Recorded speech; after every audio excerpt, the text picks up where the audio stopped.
है मम्मी है।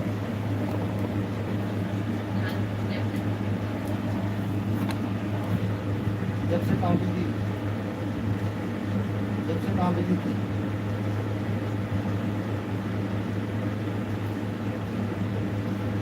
जब से कहाँ बिजी थी?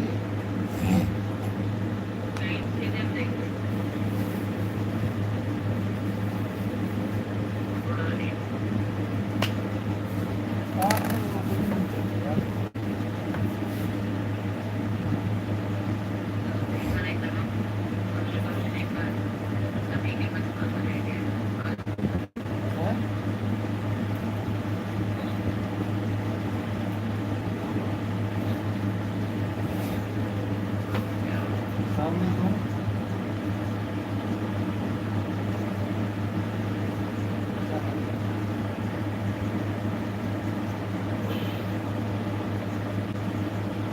खाना खा लिया?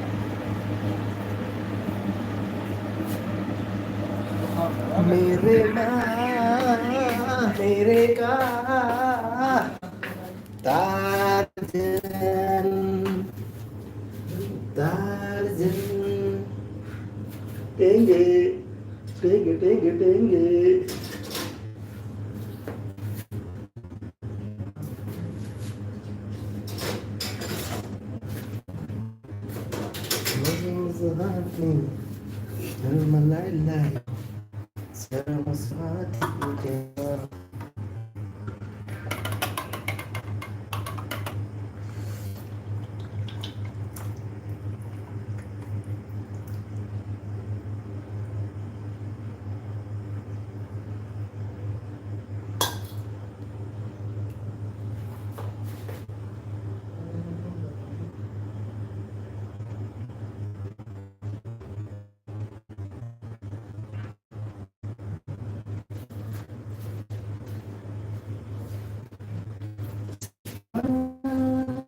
शक्तिमान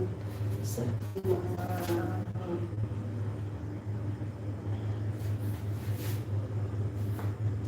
मजबूत कदम चाहत की बड़ी हूँ।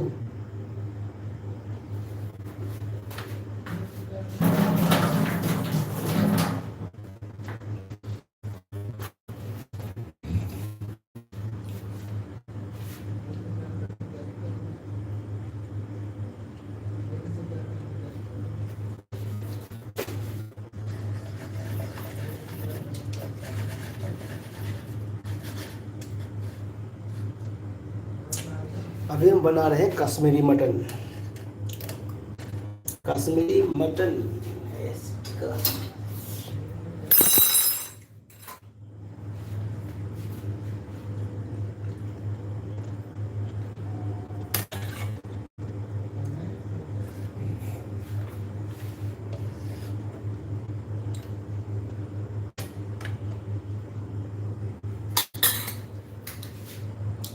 शक्तिमान शक्तिमान शक्तिमान मजबूत कदम चाहत की बड़ी हूँ।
जानू है तू।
Hi guys, welcome back RB kitchen king. तो आरबी किचन किंग आज हम बना रहे हैं कश्मीरी मटन।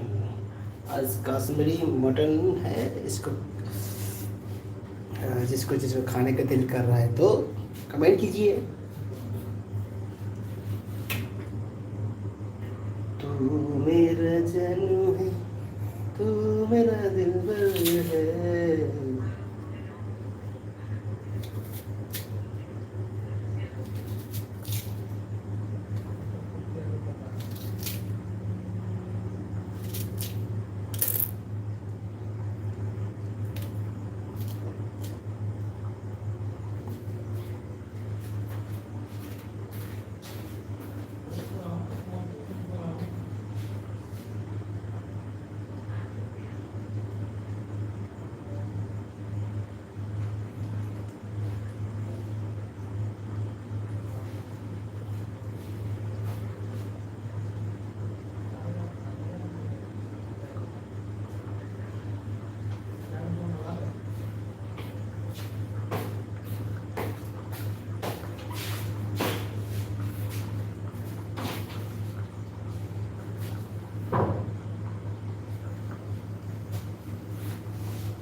कश्मीरी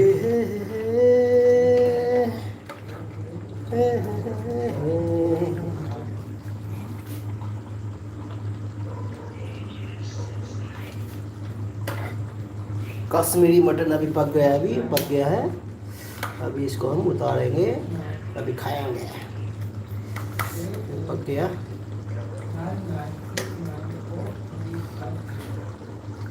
हाँ देखा, अच्छा एकदम हड्डी से एकदम मांस निकल रहा है।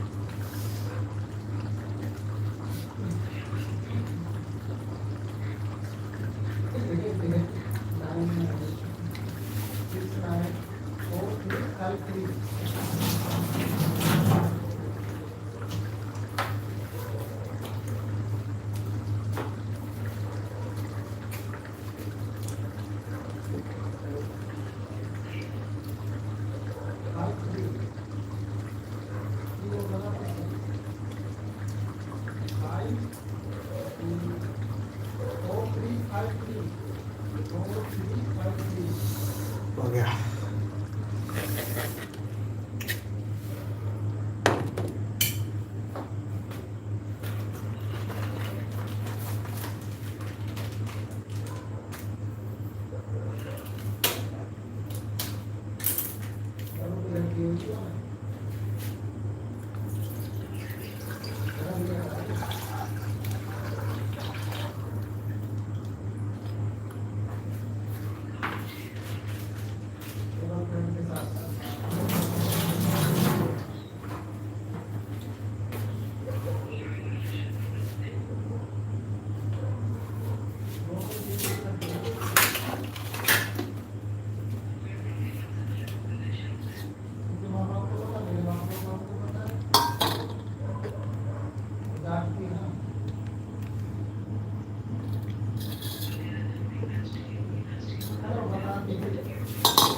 इसका 5 रोटी, 4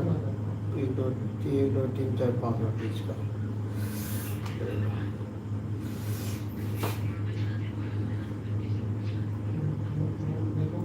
टू लाइक डन।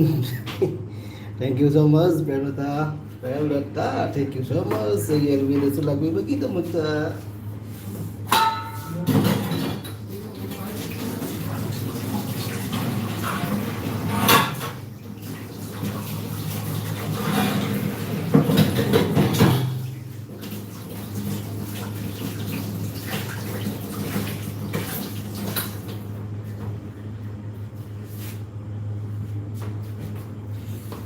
अभी चलते हैं, अभी हमारे टेबल के ऊपर अभी हम खाना खाएंगे।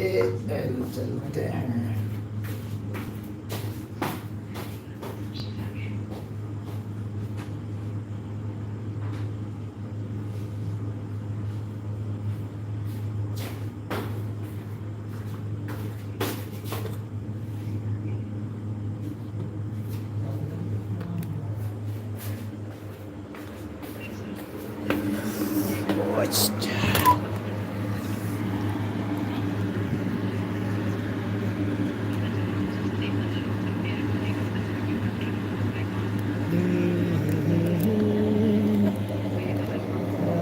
से करना पड़ेगा।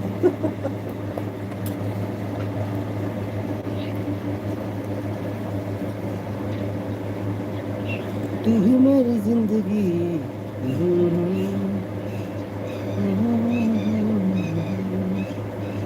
तू वक्त लिए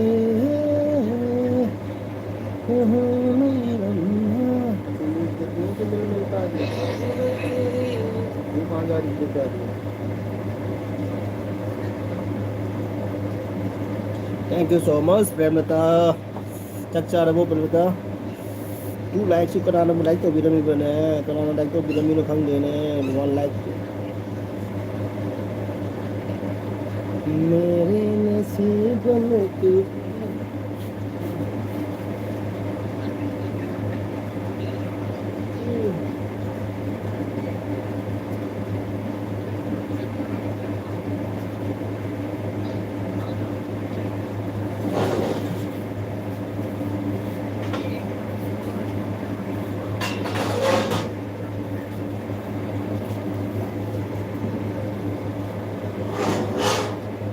मेरे सब है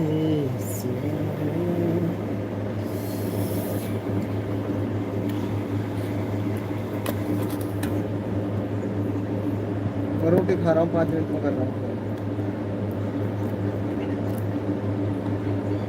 भूख ना लगे तेरे सामने फिर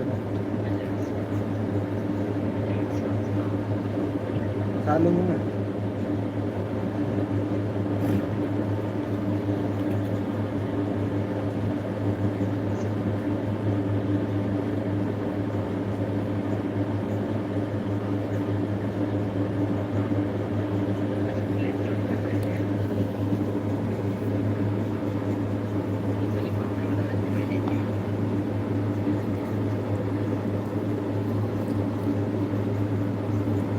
अभी कौन सा क्लास में है?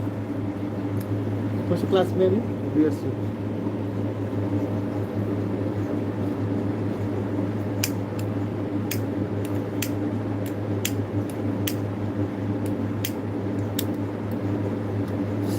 BSc है। 5 मिनट में कर रहा हूँ।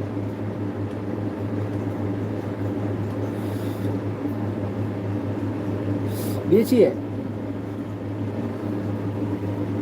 पढ़ाई कब करता है यार? पढ़ाई कब करता है? वो डिस्टेंस से एग्जाम देने के लिए जाते छाड़े हो गए सब मुँह में कारण दिन भर तो आप लगे लगे रहते हैं, फिर पढ़ाई कब करेगा?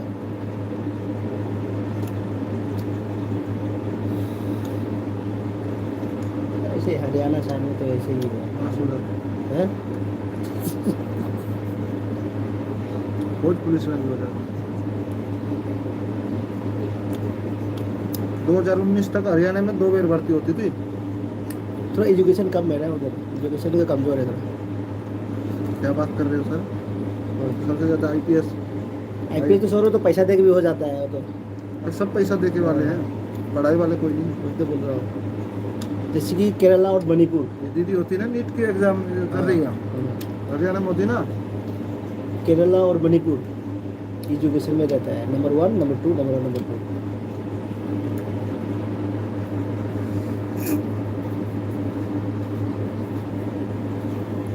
इसलिए अरे मैं तो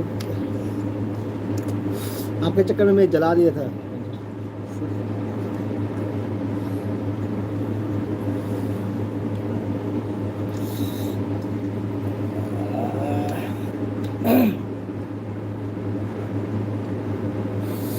आ जाओ आ जाओ आ जाओ आ जाओ आ जाओ।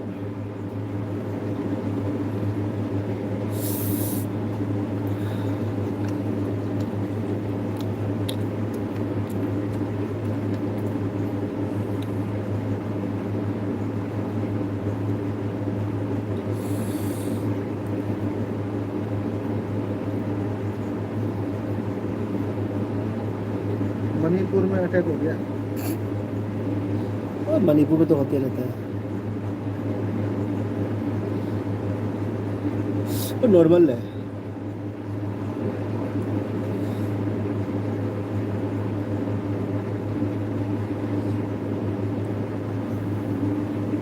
जीने के हैं 4 दिन,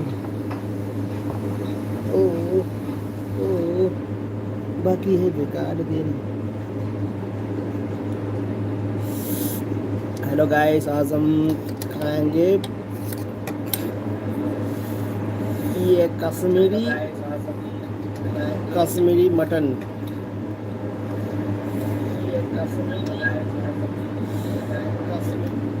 आज एक हमारा दोस्त ने भेजा है कश्मीरी मटन, पार्सल करके भेजा है। 20 बंदा और देख लेगा ना, 20 बंदा और फॉलो कर देगा 4000 हो जाएगा।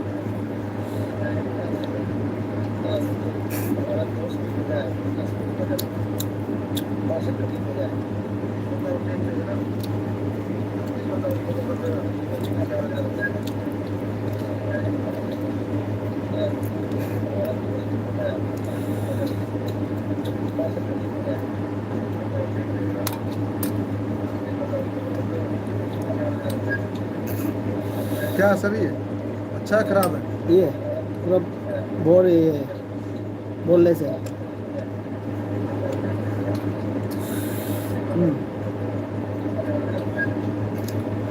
क्या सभी है? अच्छा है, खराब है?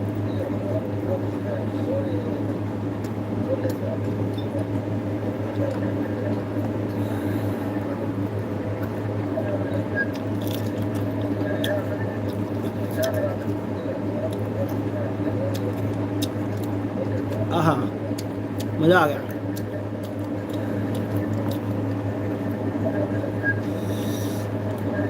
मिर्ची के साथ खाओ, मिर्ची के साथ। खाओ। मज़ा आ गया।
अभी आ ही नहीं रहा है।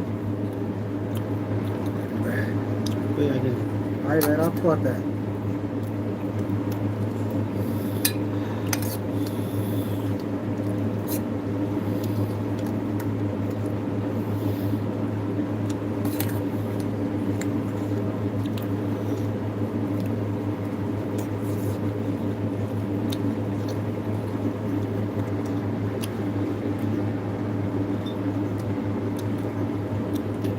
बिरयानी रख के गया था मैं आपके लिए।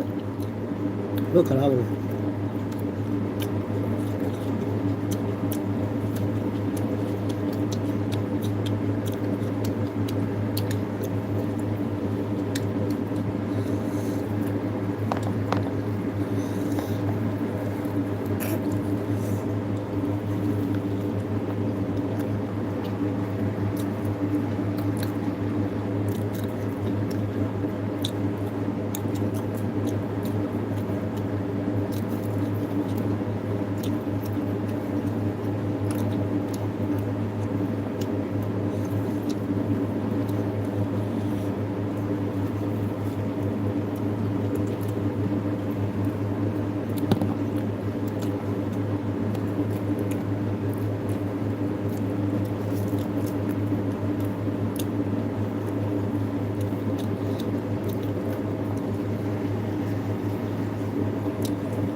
सुमी ब्रो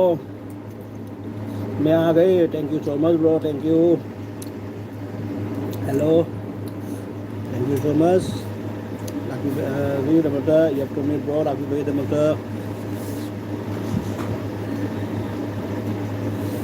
짝사라고 브로.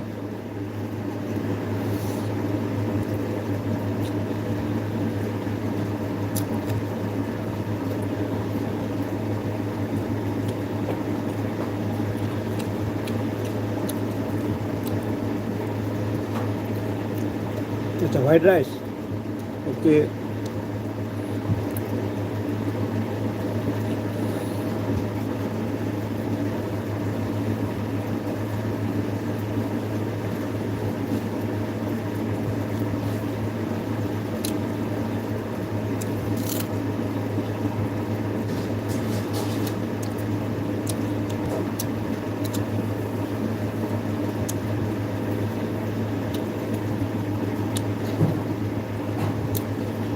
आज कौन सा दारू हाँ दारू नहीं है ब्रो,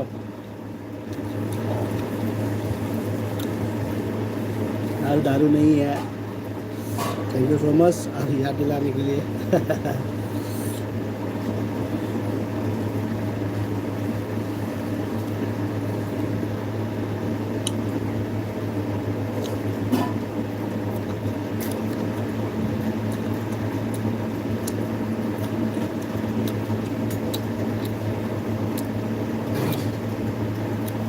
चाय तामो ओके ओके।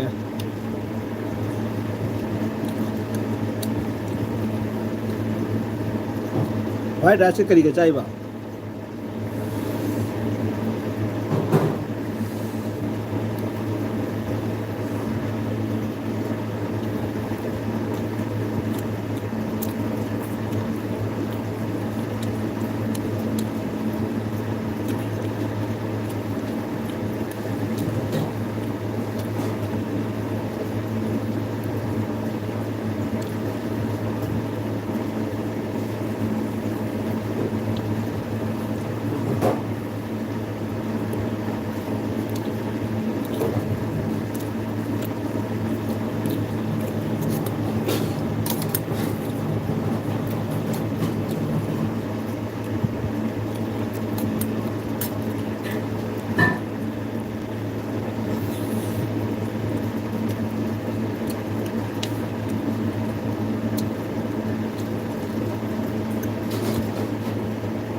प्लास्टिक है या रोटी है।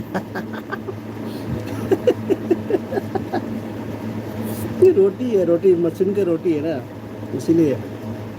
तो टाइट है।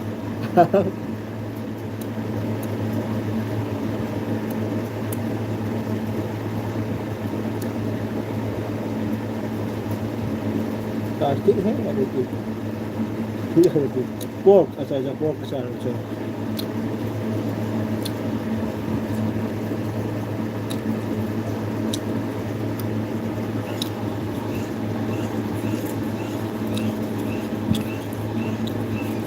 Kashmiri mutton, Kashmiri.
M4,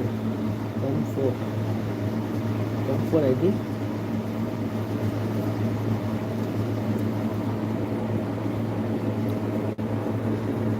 M4,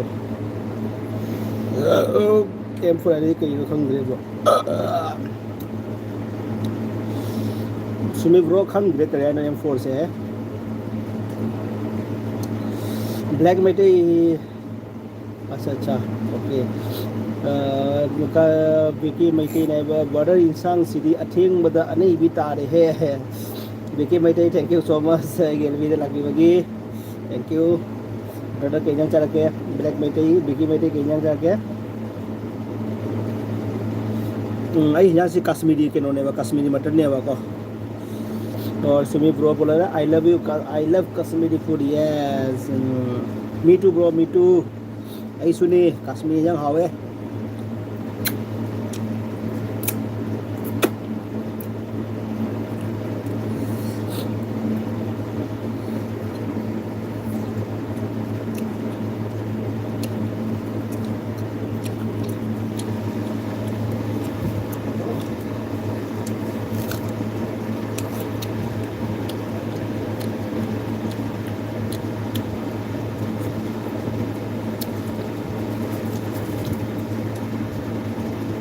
Nidu Thaudam, Aram by Tengol, hi, Nidu Thaudam, thank you so much, thank you so much, thank you, again kita lagi beda maka,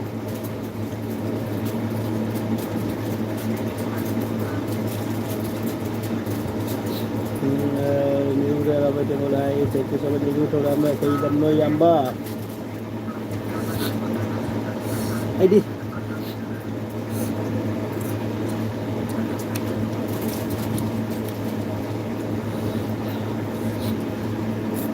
ꯑꯩꯒꯤ ꯂꯝꯁꯤꯔꯣ ꯑꯩꯒꯤ ꯂꯝꯁꯦ ꯍꯥꯏꯗꯣꯛꯑꯔꯣꯏꯒꯦ sister ꯅꯤꯔꯨ ꯊꯧꯗꯥꯝ sister ꯍꯥꯏꯗꯣꯏꯔꯥ ꯕ꯭ꯔꯣ ꯍꯥꯏꯗꯣꯏꯔꯥ ꯈꯪꯗ꯭ꯔꯦꯀꯣ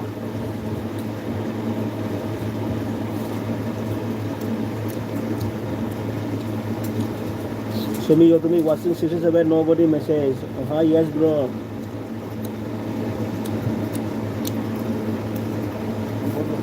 Nobody no comment send me please our life my life. But why I cannot understand bro.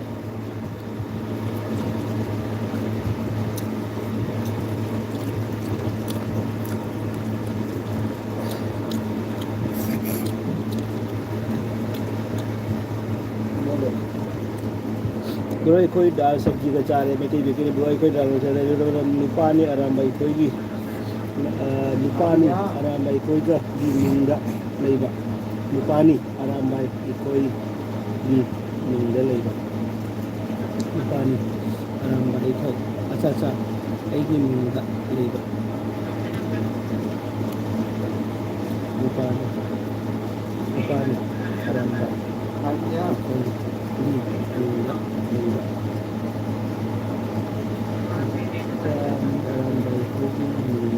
cái mình cái lì bài xí cái hai đứa mình rút thầu cái đây quá mình rút thầu bro cái đây quá Sumi from me khang nghe bro M416 khang nghe nên là sẽ M4 này là của tôi mày khang nghe bro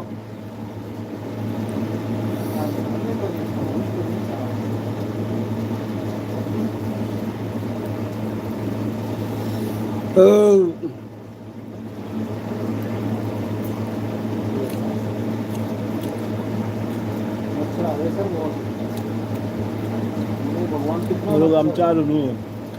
kêu rồi luôn,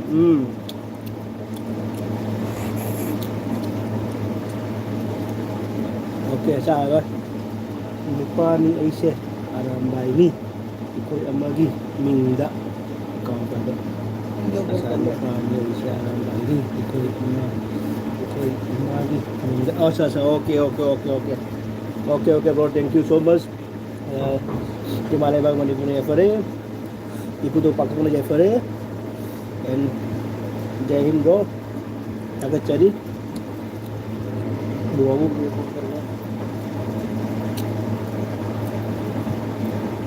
salad bro.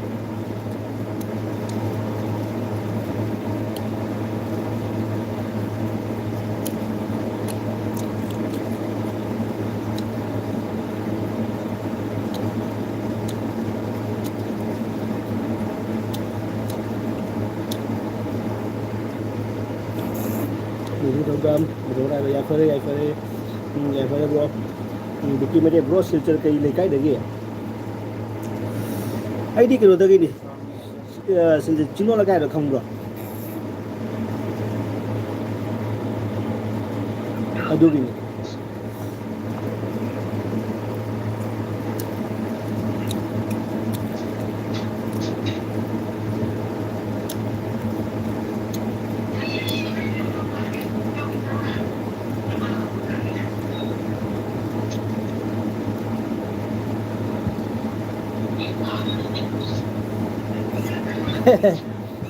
rồi sẽ chơi rồi đấy rồi sẽ chơi cũng có rồi ví dụ như này thì phong giải sẽ hay rồi hay vậy đừng sai cái đó anh này thì phong giải sẽ hay rồi hay mà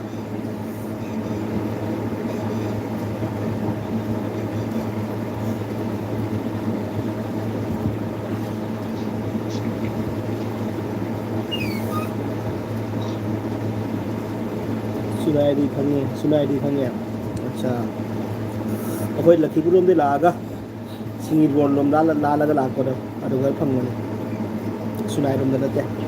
Lakhipur लोम लागा सामने आजा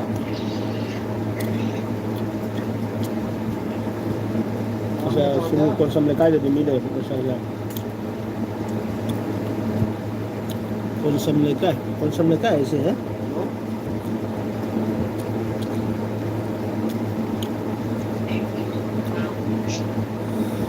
con sâm lấy cay con sâm lấy cay con sâm lấy cay thì người ta cũng biết rồi đấy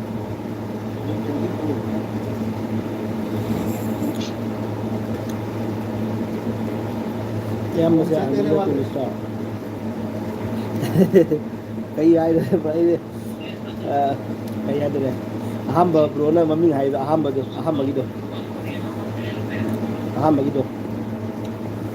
hoi cái nó cái đi đã hoi medical gini hoi na medical gini apa kok hoi medical porgi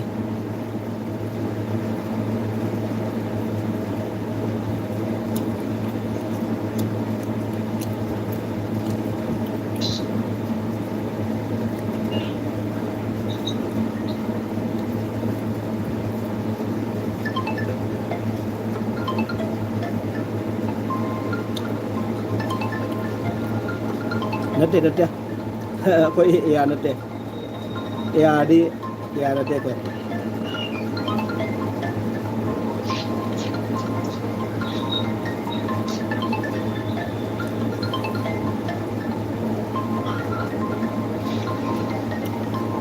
cái column lại hết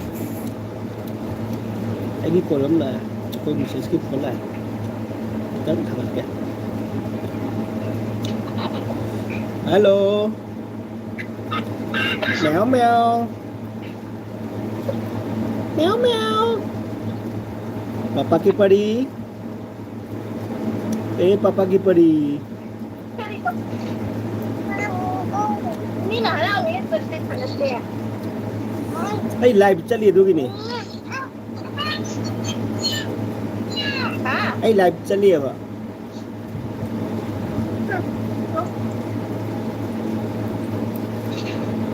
ใจเหรอ जग जा रही है เลยเรียกตัวเนี่ย live चली ले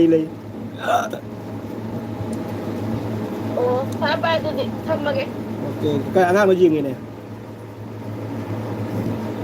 จ่าเลยด้วย करेगीเลยเอลิเซียแม่อ๋อทุดติ้งมาโอ้โลโอ้ยเต็งเกnoseก็ได้ nose ก็ได้ nose ก็ได้ nose ก็ได้ หนูเฮียป๊าป๊าหนูก็ good sabar head ก็ได้ head ไอเป็นเหรอหาว หาย cha nước đi xe uning mới rồi đấy papa đi uning mới rồi đấy wah มานั่งกินหนูเสียงอะไรมาพูดไปเลยเหรอ aja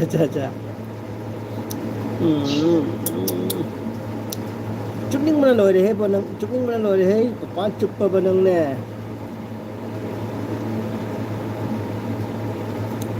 ป๊า papa ya papa kau udah papa hay rồi papa hay rồi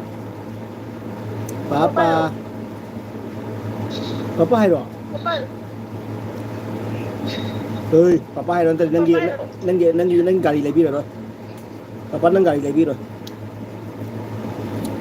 ไม่แล้ววันนั้นป๊าพูดอยู่ดี isa se wah deh bo jin jerum mutton chicken jerum cak mana wah deh bo isa se bo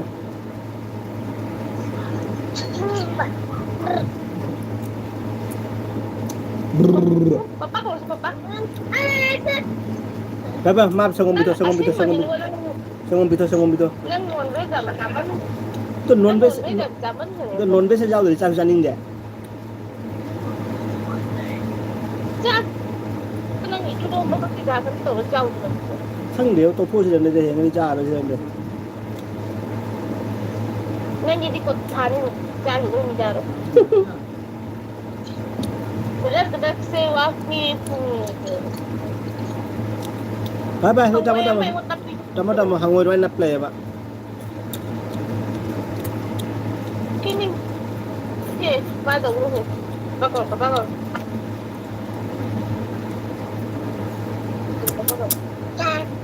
Hey, jadu terus ya jadu, jadu, jadu terus.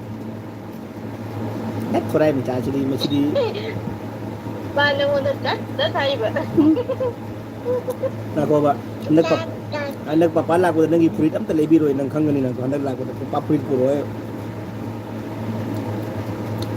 ba đang làm của tôi ông phải đúng là đi thay nè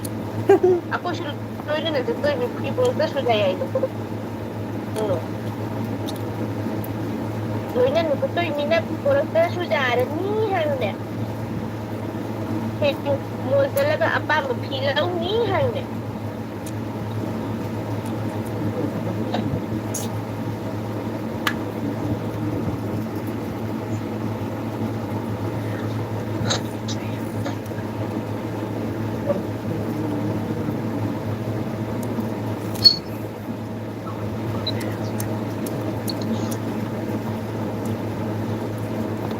ôi Ah, bao ba iba sukin tốt sa kalau di komus desa na ere roi na.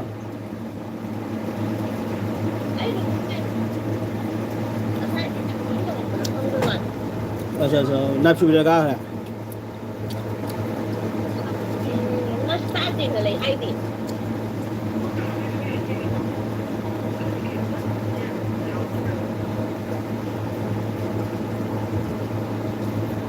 Tu nungai apa ni dulu dia?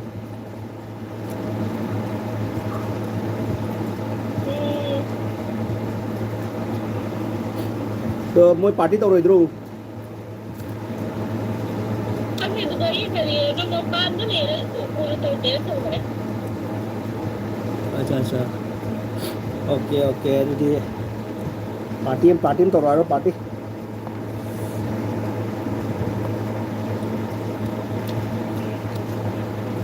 Ay suna pa ni da kuya roi da.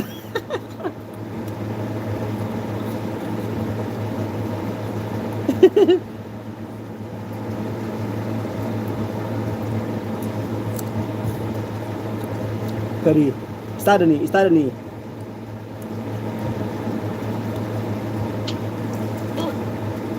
hay nữa thì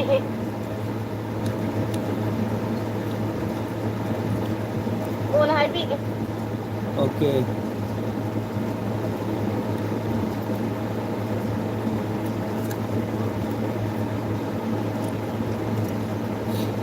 no Phải bây giờ thăm rồi thì mới ai phone rồi mới đã party tàu với hai cái. thôi thầm mấy Okay, hồi đây ngã tàu cái, LB rồi tàu cái.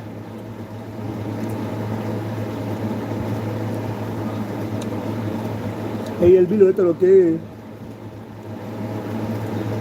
thôi Nó cái giang cha cái.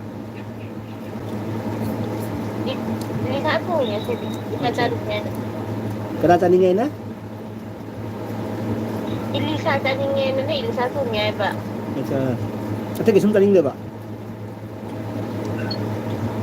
tapi ini dari Elisa tadi betul Purom nggak pangdra, purom nggak dipangdra, Pak. orang kan deh kok padang mana kayak gini Acha. Kang ini dah isu caning mbak, purom caning mbak.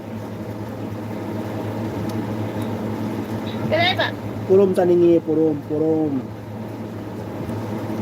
oh namu kali ya itu cepet sama puluh di kau ini Itu nang pat thuong, chang nang thuong ngay nang thuong dan này. Ada video ada cha di cha hau de na jam na di chalam dai ni na jam na chaning de na chalam dai ni na. Chalam dai da hau pa thung cha ba ja di. Chalam dai da chaning di ne. Engon da pije nai di, ekdam lak pa ga jum da thung ba ga ne de da matang kang da bi da pije ta ba. Duga halam da gi nong ni se asi da na dam simple. Irom ba khang de kang korang ne hawai ga du ba. Jadi halam da da ne thaun da chaning de. ini nih aku The pizza di pizza ini ya, the pizza di hai benda ini jadi chalam da pizza no hai biwa di ni dai. ꯑꯣꯏꯌꯦꯕ ꯂꯥꯛꯄꯒ ꯅꯪꯅ ꯍꯦꯛ ꯂꯥꯛꯄꯗꯒꯤ ꯑꯩꯈꯣꯏ ꯌꯨꯝꯗꯒꯤ ꯅꯤꯁꯥꯒ ꯆꯥ ꯐꯪꯗ꯭ꯔꯕꯅꯤ ꯄꯨꯒꯨꯝꯕ ꯂꯄꯥꯏꯒꯨꯝꯕ ꯆꯅꯤ ꯆꯥꯔꯤꯁꯦ ꯄꯥꯝꯃꯦ ꯍꯣꯏꯅꯦ ꯑꯗꯨꯕꯨꯗꯤ ꯍꯣꯏꯅꯦ ꯆꯨꯝꯃꯤꯅꯦ ꯑꯗꯨꯕꯨꯗꯤ ꯄꯣꯔꯣꯡ ꯉꯄꯥꯏ ꯄꯤꯖꯩ ꯈꯪꯉꯦ ꯑꯗꯣ ꯑꯩꯅ ꯍꯥꯏꯕ ꯑꯔꯊꯗꯤ ꯀꯩꯅꯣ ꯇꯧ ꯍꯥꯏꯕꯋꯥꯅꯤꯗ ꯀꯔꯤ ꯍꯥꯏꯇꯥꯔꯦ ꯍꯣꯏ ꯆꯠꯂꯝꯗꯥꯏꯗ ꯄꯤꯖꯅꯨ ꯍꯥꯏꯕꯒꯤ ꯋꯥꯅꯤꯗ ꯆꯠꯀꯗꯕ ꯅꯣꯡ ꯅꯤꯅꯤ ꯃꯥꯡꯗ ꯄꯤꯖꯅꯨ ꯍꯥꯏꯕꯅꯤ ꯑꯗꯨꯒꯨꯝꯕ ꯁꯤꯝꯄꯜ ꯍꯦꯟꯖꯥꯡ ꯆꯥꯁꯦ ꯍꯥꯏꯕꯅꯤꯗ ꯑꯗꯨꯁꯨ ꯌꯥꯔꯣꯏꯍꯦ ꯃꯤ ꯆꯠꯂꯝꯗꯥꯏꯗꯅꯦ ꯑꯊꯨꯝ ꯑꯍꯥꯎꯒ ꯑꯗꯨ ꯊꯣꯡꯖꯤꯜꯂꯗꯤ ꯑꯃꯨꯛ ꯍꯦꯟꯅ ꯀꯞꯅꯤꯡꯉꯦꯕ ꯈꯪꯕ꯭ꯔꯥ ꯅꯪ ꯆꯠꯂꯝꯗꯥꯏꯗ ꯆꯍꯤ ꯍꯦꯛ ꯅꯠꯇꯦ ꯅꯪ ꯆꯍꯤ ꯇꯔꯥ ꯐꯦꯃꯤꯂꯤ ꯃꯦꯝꯕꯔ ꯑꯣꯏꯅ ꯂꯩꯔꯛꯄꯁꯤꯒ ꯍꯟꯗꯛꯀꯤ ꯊꯥ 4-5 ꯅꯪ ꯁꯤꯡꯅꯕ ꯅꯪ ꯂꯩ ꯌꯥꯗ꯭ꯔꯤꯅꯦ ꯑꯗꯨꯅꯤ ꯁꯤꯡꯒꯜ ꯃꯦꯝꯕꯔ ꯑꯣꯏꯕ ꯇꯜꯂꯦ ꯅꯨꯡꯉꯥꯏꯇꯦꯅꯦ ꯅꯨꯡꯉꯥꯏꯔꯛꯄꯣꯏ ꯆꯍꯤ 10 ꯍꯦꯟꯅꯅꯤ ꯂꯩꯃꯤꯟꯅꯔꯤꯗꯣ ꯍꯣꯏꯕ ꯌꯨꯝꯒꯤ ꯀ꯭ꯋꯥꯇꯔꯗ ꯂꯩꯕ ꯅꯨꯡꯉꯥꯏꯕ ꯍꯥꯏꯗꯨꯒ ꯂꯥꯏꯐꯇ ꯂꯩꯕ ꯅꯨꯡꯉꯥꯏꯕꯗꯨꯒ ꯃꯥꯟꯅꯖꯥꯠꯄꯣ ꯁꯤꯗꯗꯤ ꯏꯁꯥꯅ ꯀꯨꯏꯔꯦꯅ ꯏꯁꯥꯅ ꯐꯤ ꯁꯨꯅꯤ ꯑꯗꯩ ꯏꯁꯥꯅ ꯄꯦꯔꯦꯁ ꯇꯛꯀꯅꯤ ꯏꯁꯥ ꯂꯣꯏ ꯇꯧꯔꯤꯅꯤꯅ ꯌꯨꯝꯗ ꯂꯩꯔꯗꯤ ꯅꯪꯅ ꯃꯆꯤꯟ ꯅꯥꯀ ꯂꯣꯏ ꯁꯨꯕꯤꯔꯅꯤ ꯈꯣꯡꯎꯞꯁꯨ ꯂꯣꯏꯅ ꯕ꯭ꯔꯨꯁ ꯇꯧꯕꯤꯔꯅꯤ ꯅꯪꯅ ꯃꯁꯤꯡ ꯂꯥꯛꯇ꯭ꯔꯤꯉꯩꯗ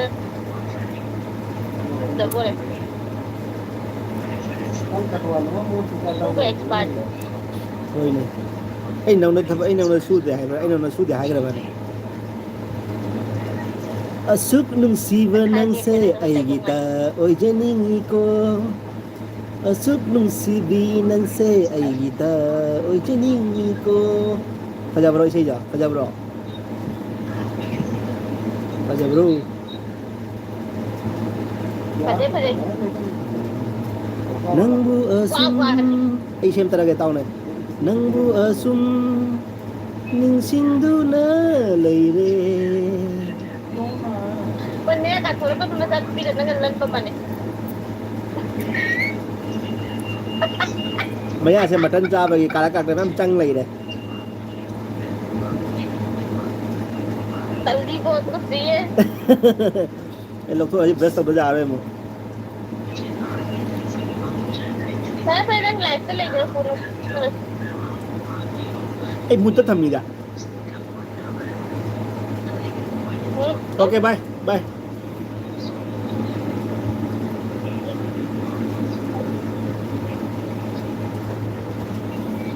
कमेंट कहाँ जरूरगे कमेंट कमेंट कमेंट कहाँ जरूरगे जिएंगे ने तेरी मेरी प्रेम कहानी है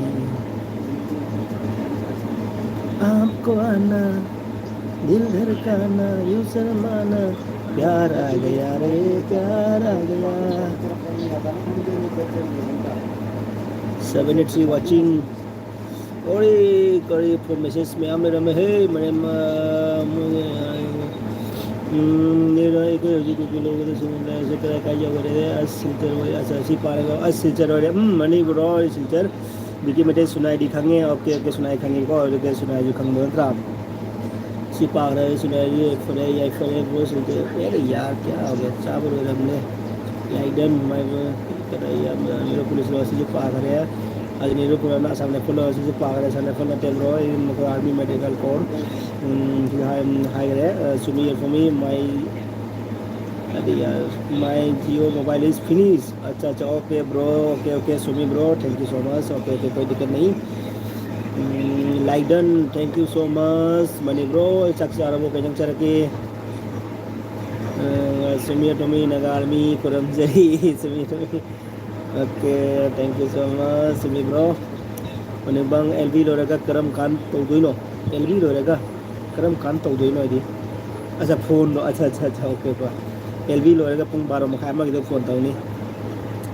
मने वंग फजई फजई इसे फजई फजई okay thank you so much मने ब्रो नेगा मोगी यार सिंगो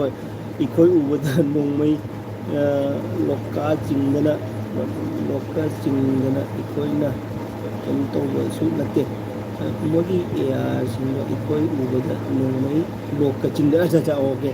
मोगी यार सिंगो इखोय उबदा नोंमै लोका चिंगना इखोयना कैसुम तौबसु नते इखोयदी चे खरगा पिस्तौल खत पायरगा चटपना याय फरे चटपनी चुमे चुमे ब्रो अदुदी चुमे को मोने तौदुदी जाम मोंग फते करी हानी सि पुरा पॉलिटिक्स गनी ने पॉलिटिक्स हादर ngata ne ko aduna ni ne politics ꯌꯥꯎꯗꯅ ꯁꯤ ꯇꯧ ꯌꯥꯗꯦꯕ ꯄꯣꯂꯤꯇꯤꯛꯁꯇꯅꯤ ꯇꯧꯔꯤꯁꯤꯡꯁꯦ ꯃꯅꯤꯄꯨꯔ ꯃꯨꯠꯀ ꯂꯩꯇꯦꯗ ꯃꯨꯠꯀ ꯂꯩꯇꯦ ꯑꯠꯆꯥ ꯑꯩ ꯈꯪꯍꯧꯗ꯭ꯔꯦ ꯃꯨꯠꯇ ꯑꯩꯗꯤ ꯃꯨꯠꯇ ꯂꯩ ꯃꯥꯅ ꯈꯜꯂꯤꯉꯩꯗ ꯃꯨꯠꯇ ꯊꯝꯃꯝꯗ꯭ꯔꯦ ꯑꯠꯆꯥ ꯑꯠꯆꯥ okay okay Sumi Tommy tuminge oke Sumi bro tuminge Nina gaya bro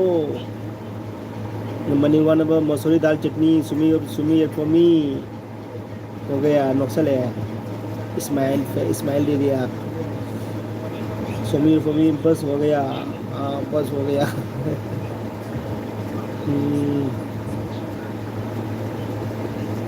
पिस्तौल लाइसेंस निको चे चांग पुलप यावना मनी ब्रो मदुनेबा अखोइने अखोई तौइद्रो लाइसेंस पाएगा तौगा मोइने तनेबको करी हाइदनो ब्रो मोइ फिने सरकार फतदि उपाय लेते है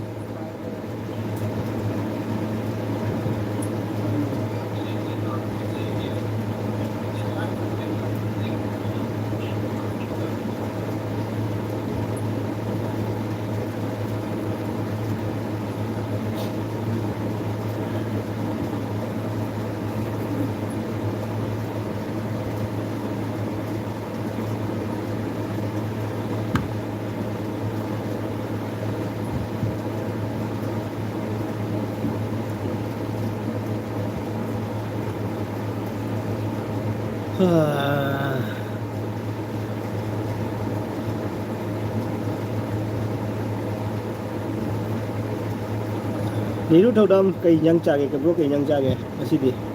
is hai de ma niru thodam is hai de ma kai yang chage my Jio mobile is finished my Jio mobile is finished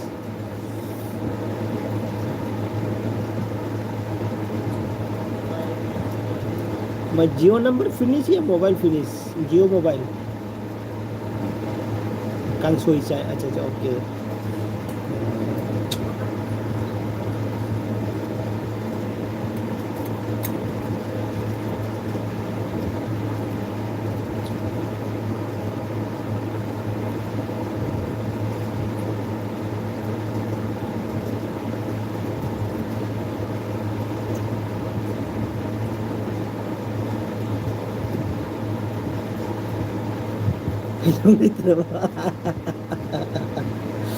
Heinau letraba heinau de lei kara chilli aduna charingdre kara chilli maya kumbani adun talle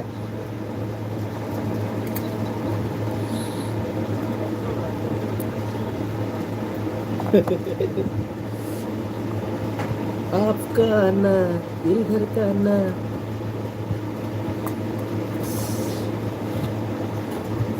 ऐसी Kashmiri mutton जे पेल है वो हाउसु हावरे एकदम नई है ना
Yambo se on ground battle le chapira bo ha akhodi kino gine akhodi hospital gine ko bro akhodi hospital gine akhodi hospital staff ne ko de dema koi na dum layeng ba aso ka pan yam da layeng ba dugum do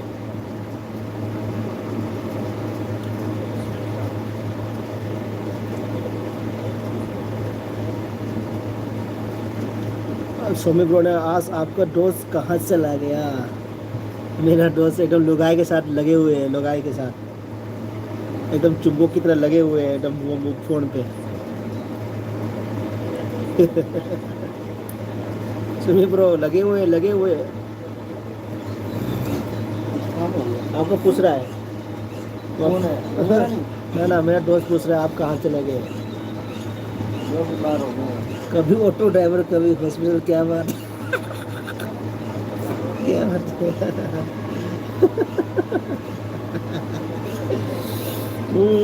Sumit bro हजिता हाइबदो असेंबनेबको।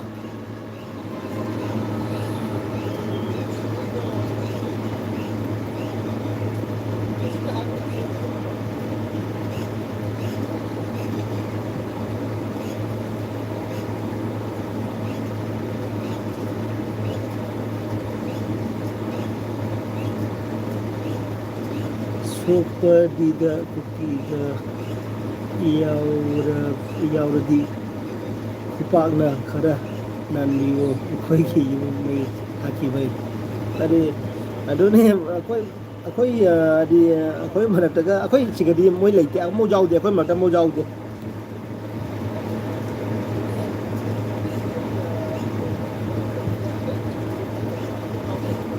काची की बहुत हुई। सुबह bro नक्सल है auto driver.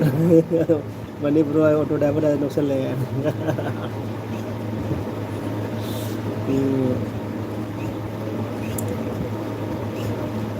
कोई मैं कभी ठिबाई को नमो जाओ देता। ठिबाई कौन सिंगे कोई मैं कब बोले क्या।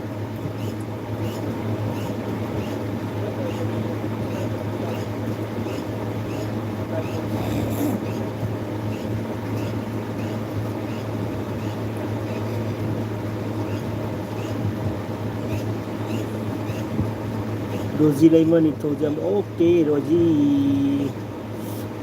Rosie, sister, thank you so much. Again, be the lucky bagi Dr. Rosie, kata cari. Kenjang chala ke Rosie. Rosie darling. Rosie darling are mani mubang na. Rosie darling are love symbol kapsal hai do. Rosie demo how tamani. Uring ai di uring yam lai ye di uring me na ba mi thi di uring yam lai ye.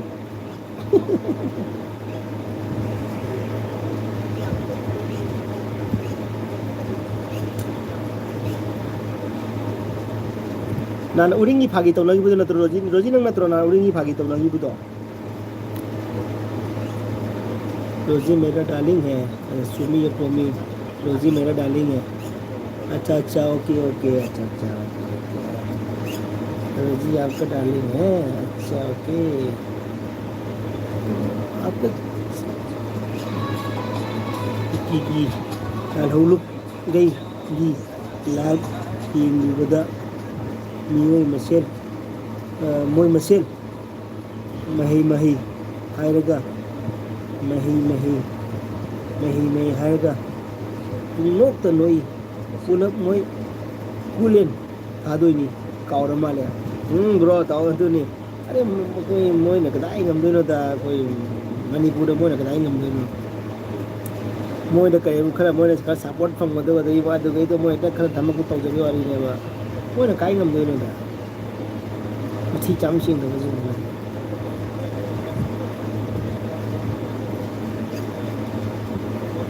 मने उबंग सुमी सुमी आपको गुस्से से देख रहे हैं money bro ने आपको Sumi bro को गुस्से से देख रहा है एकदम का मनी आई अमुक तुम मुरो अदुलनी आई अमुक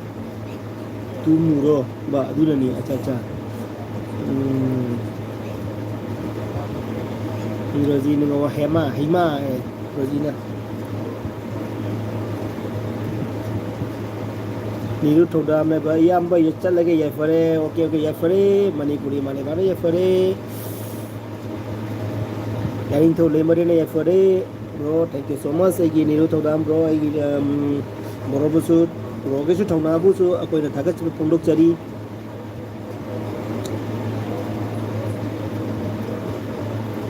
अदुगा आइडिया नते को अंगोंददी साउन को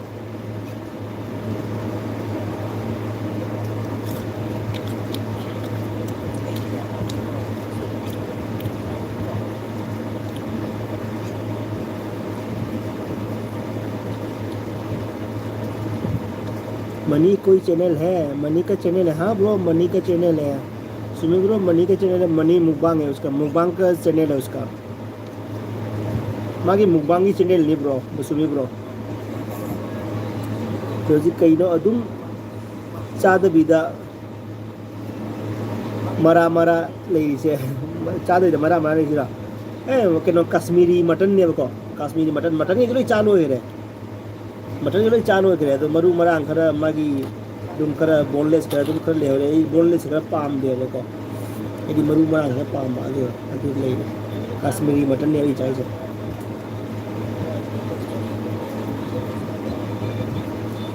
कहीं ना तुम चाहते हो ले मरा मरा ले से तुम खिरोई ताबनी है रोजी किन्यां चा गए जो हाइट ओके सुमी तुम्हें ओके सुमी ब्रो यार मनी मुबांग दसिदंग केनो तौबियो सपोर्ट तौबियो खरा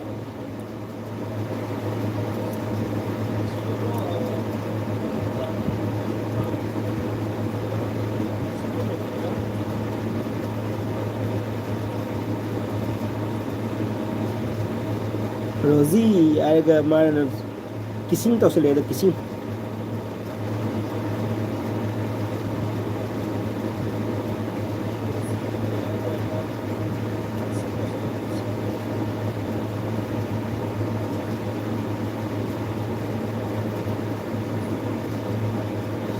ngan ba so se iyam ba se kari lamdai no da ai di ka sa dai ni bro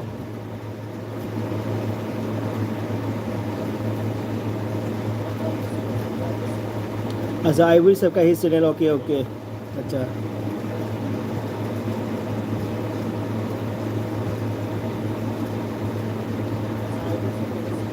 I will okay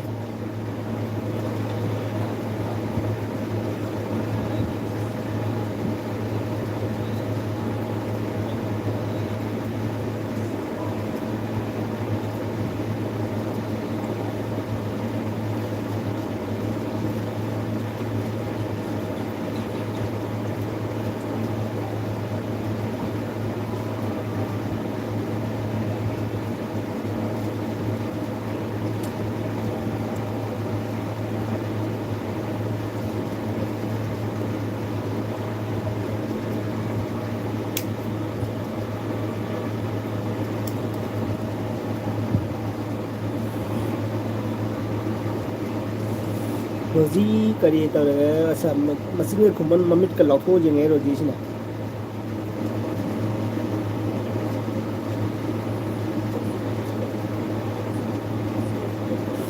पुंग क्या फाड़ गई इसको पुंग अमग में जान फाजे लेने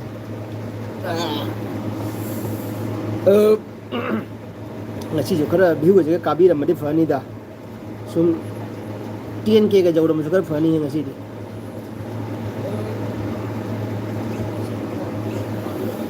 रोजिलेमा आई लव यू सोमी रोमी रोजिलेमा आई लव यू स्माइल भी तवसले हाई भी किया है लव गुरु लाइक डन कना ओई भी रबनो है रोजी रोजी ना बा कना ओई भी रबनो है कना आदनो रोजी ना हाय कना ओई भी रबनो है छा लव गुरु कानी यांग न मोनो रो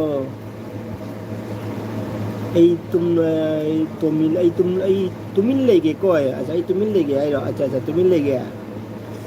ओके ओके ले तुमिन ले रोजी तुमिन ले गए मनी ब्रो सोमी ब्रो रोजी तुमिन ले गए रोजी चुपचाप रहेंगे बोला एकदम साइलेंट पे रहेंगे बोला खंगदे मसक खंगदब मी याम लाए खंगदे मसक खंगदब मी याम लाए मस आईगी से दी केनोगी नि सुमी या प्रोमिसना मासु केनो मणिपुर दे नि अदुगी लब गुरुसु अखोय कसादगी नि अदुगी अतै आई मणिपुर दगी ते लामी पुना मलोय मणिपुर नतनी लामी पुना म अदुगी कना ngàn bơ संगोन जेसु मणिपुर दगी नि đây níu thâu đám số Manipur đây cái này Manipur người ta níu cái nó rồi gì nó số Manipur này rồi rồi gì đang số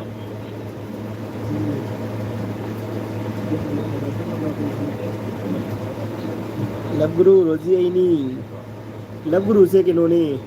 money bro đó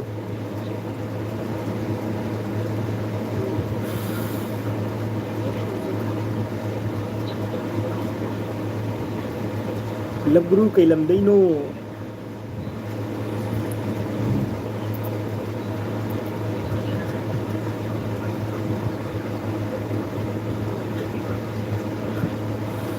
तो अच्छा हाँ नागालैंड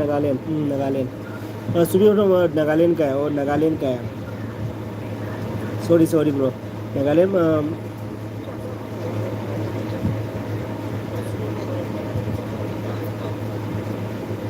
ini पापा मणिपुरी था ना पापा मणिपुरी है ना माई शुगर ले रोजी ना तामनी है याम ओन मिदा याम ओल लिदा है बको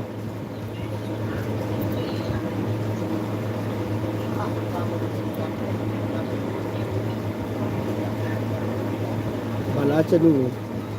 हाय ब्रोस का यो दो नो हाय ब्रो से कई हुई नो बाला चनु ना बा हाय ब्रो से कई हुई ना ब्रो सी है ब्रो नहीं बाला चनु thank you love Guru thank you how love गुरु सुमी या तुम या जा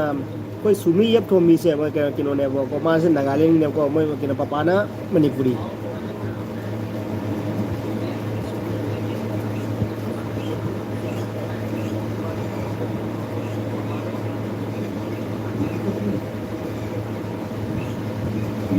रोजी जो ना ओह है रोजी वाला ड्यू फॉर्म सुमी या तुम मी ब्रो रोजी वाला ड्यू फॉर्म है सुमी ब्रो ना या तुम मी ना कदा गिनो है रोजी ना कुंभी करो कदा गिनो है सुमी या तुम मी ना है बा ना कदा गिनो है आई एम फ्रॉम मणिपुर रोजी रोजी बोला है मणिपुर का आप कमेंट तो आप देख ही रहे होंगे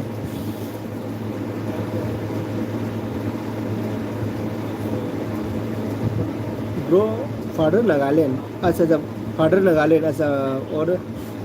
mummy mother Manipuri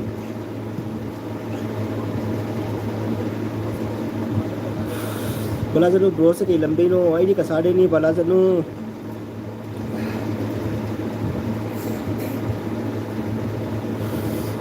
thank you so much LB de lagi bagi damata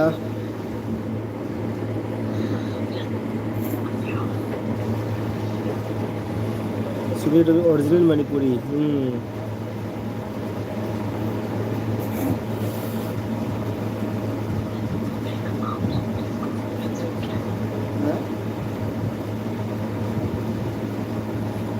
लबग्रुब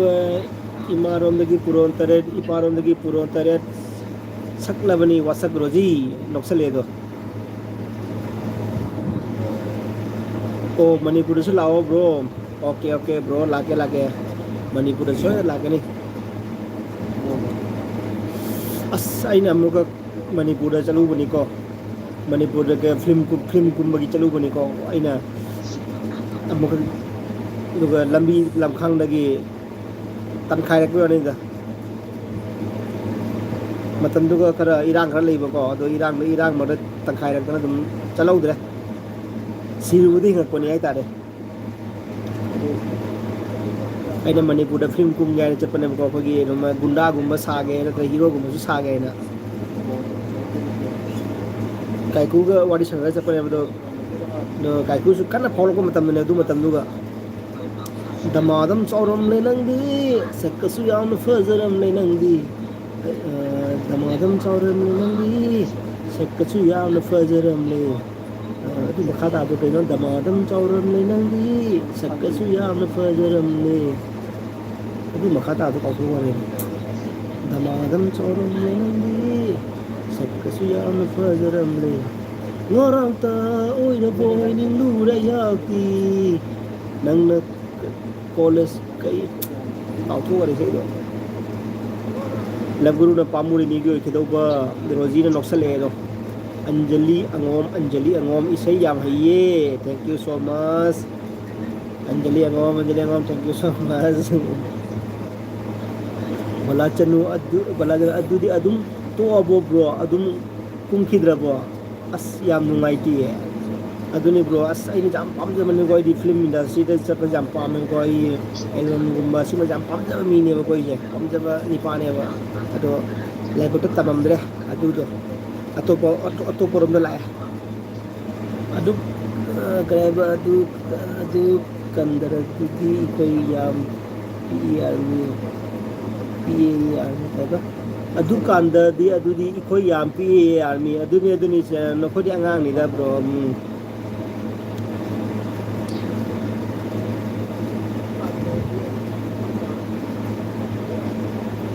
ꯗꯃꯥꯗꯝ ꯍꯥꯏꯕ ꯏꯁꯩꯗꯣ ꯑꯗꯨ ꯃꯇꯝꯗꯨꯁꯨ ꯄꯤ ꯑꯩꯈꯣꯏꯁꯨ ꯀꯩꯅꯣꯗꯤ ꯀ꯭ꯂꯥꯁ ꯀꯌꯥꯅꯣ ꯇꯝꯃꯤꯗꯣ ꯑꯗꯨ ꯃꯇꯝꯗꯣ ꯀ꯭ꯂꯥꯁ ꯍꯥꯏ ꯁ꯭ꯀꯨꯜ ꯑꯣꯏ ꯃꯥꯜꯂꯦ ꯑꯗꯨ ꯃꯇꯝꯗꯣ ꯀ꯭ꯂꯥꯁ 8, 9 ꯒꯨꯝꯕꯒ ꯑꯣꯏ ꯃꯥꯜꯂꯦ ꯑꯗꯨ ꯃꯇꯝꯗꯨꯒ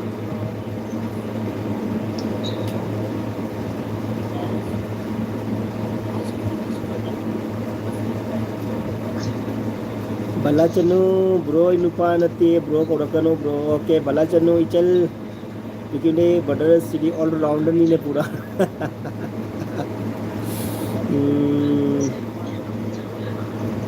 माने विकी बेटे border city को all rounder ni ne pura mai adone bro adi pura mai जाम पामजबनी को फिल्म कुंबा से कोई गुंडा साहबा खंडे हीरो की रोल खंडे जहां अफंग अदु अनि दि मटम जावे खन्नम लेरमने को अदु फंगौद्रे अदु मणिपुर चटप मौद्रे मतंदुदा इरांगना दम तनखाइरक जावे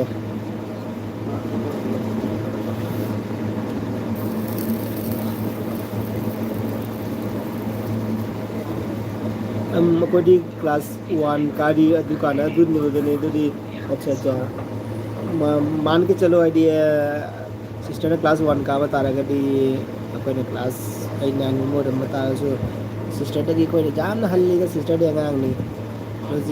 रोजी दे गांग नहीं बला चलो सॉरी ना तोन पाइरो ना पाइरो सॉरी से बला चलो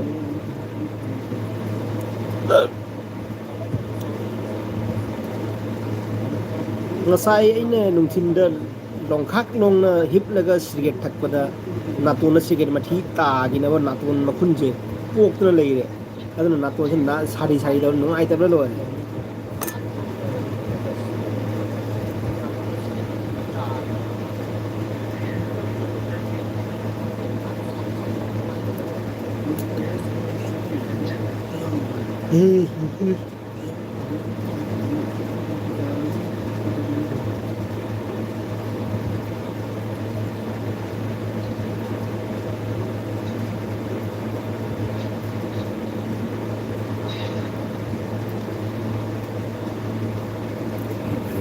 Lakani haiba thabum tonsu Lakani haiba thabum tonsu Ni khâu lang le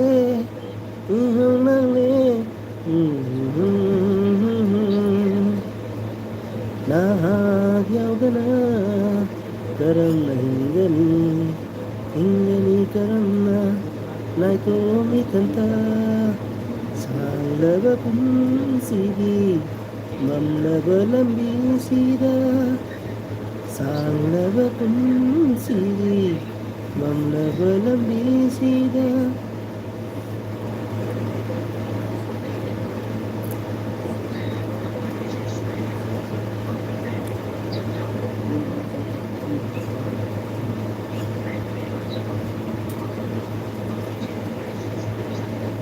मेरा दिल भी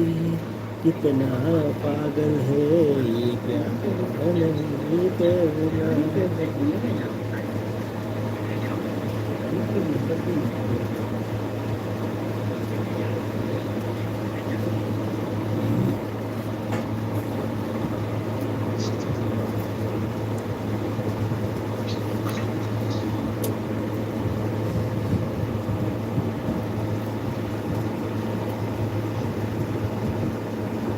ꯉꯥꯛꯀꯅꯤ ꯍꯥꯏꯕ ꯇꯧꯁꯨ 이초랑래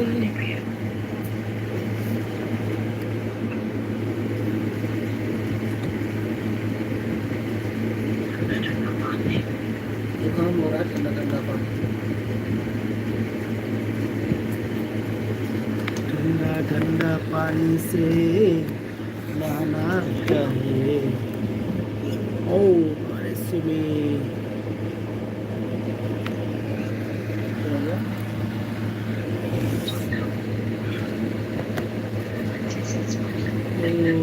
Miss you hand, wash your hand. Okay, okay. Sumi up to me message letter. Pero mata bro isay oy nasa. Oh, nasa no. Paigano, paigano, paigano. Amta bro isay oy nasa. Paigano, paigano siya. Kung ano, kung dito siya do pha de bala, bala janu pha de na do siya do. Vicky मेरे border से ही क्या सूरत है Anjali real ओय नसा रो. Kaya no Roji amni koi di class 1 kari atu mutada sumi ya pomino class 1 okay class 1 01 okay you're going bro lab guru mang duba mangan khuding nangi saktam khalliba khalum wakhal khuding nangi saktam isai ro kai su bro lab guru mangluba manglan khuding nangi saktam khalluba wakhal khuding nangi saktam isai ro ra ka melo bro si bro Labro Anjali angom real oy na saro gunda do dum real oy ne real su gunda ne ji ko real su gunda ne adang koi si de ba koi u da biki de ne koi koi chaki chaki hom na mi puna da ba khana da si lai gre ba ko agora asi ti khara fare koi na mi puna ba si de ka de hai ni sige ka koi thangi da ka tai da sige ka koi thangi da tai da thang da thang hai na ba gi Jing one real सारो बिकी मेटे product सही का सुरगे कोई र ये जे के रोम क्या सुरे 435 बजी बजी को 36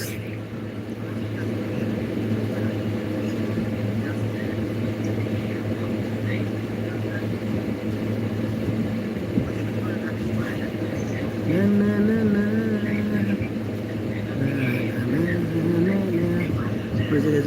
Roji de ma iya mug lakani chel asa okay la bala chano tiger no ta pro isi sumi reacted baladi nupa ni sumi mi baladi nupa nai nupi nai asa baladi nupi nai asa baladi nupi nai sumi pro ka ba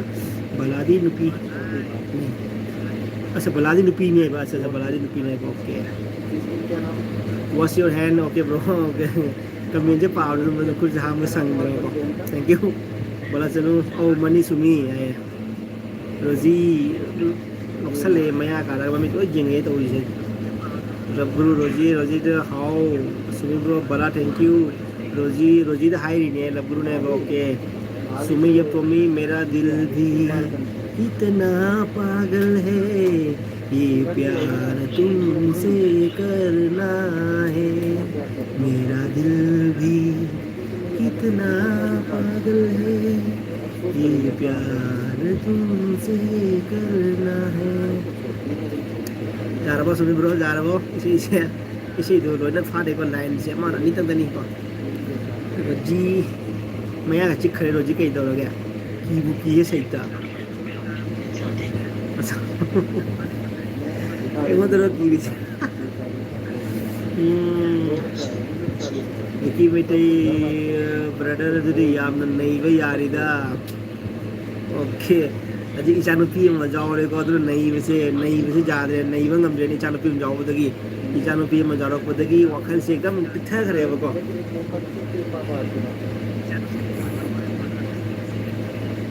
Aku ni mi puna ba sida ba bro. Ekdam ai ngasi phaw mingondagi khudum ma charak tri mo phuro ga lakpa ga tani koi di phuro ga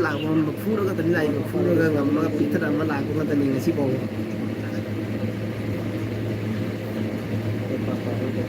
aduna haji hane gi record lai bani na haji phaw da ne sumi na koi da paga ho di ho koi record se kara hana de dum kara dum lai ho brother याम नहीं गई यार इधर okay नहीं था लोड़े को तो बिकी ब्रो नहीं है लोड़े के नहीं बला चनो ब्रो दे अंगांग ओरी दा तो भी सना तो भी अंगम हाय ब्रो सना सना तो भी अंगम hi sister thank you so much कहीं नंग चला के सना तो भी अंगम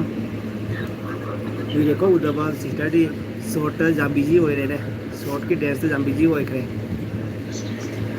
रोजी रेमन तो जम क्लैप क्लैप इसे जुदर के क्लैप इसे रोजी ना सना तो वाओ इसे ही तो अच्छा नहीं हो रही इसे दसों में सना तो भी पलाजनो ब्रोगी डिंपल से याम फजाइए आहा पलाजनो नंग मिंग नगा पला को परे नंग नगा थक तक परेगा आई कनागे की डिंपल का से वो नंग the gift owning thank you so much रोजी रेमन की किसले मी फुने बमी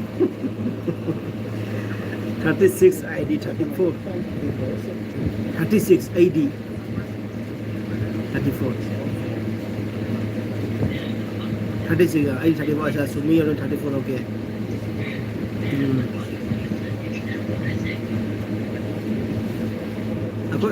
अखोई 90 की ने बको 90 की ने बिकी मेटे ने बा अदुबुदी बिकी मेटे अदुबुदी फौजी लाइव आईसीनी फैमिली मेंबर अब लाख बगिनी अदुनी ब्रो अदुनी ने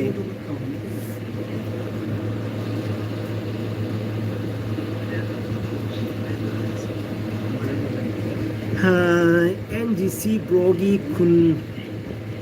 हाइडर चलो NGC भाभी बोला मैं ये बड़ी सिस्टर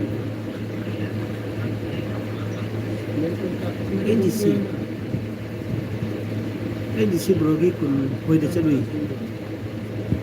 NGC के ना NGC के ना सना थोगी NGC ब्रोगी खुन होइदे चलो विवेक बिनेश पुरगा लागले Sumi here to me please connect me join me you know Sumi bro हम तंग रोजी दे सुम कनेक्ट हो बियो आइगी लाइव फ्रेंड में हम सिंह हम तंग कनेक्ट हो बियो आई किरोंडा मेरा सुमी दा ब्लू पे गया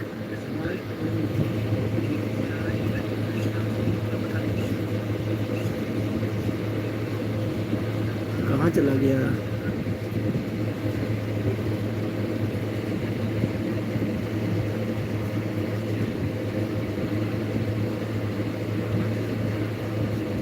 आई लाइव फ्रेंड में मतलब कि nó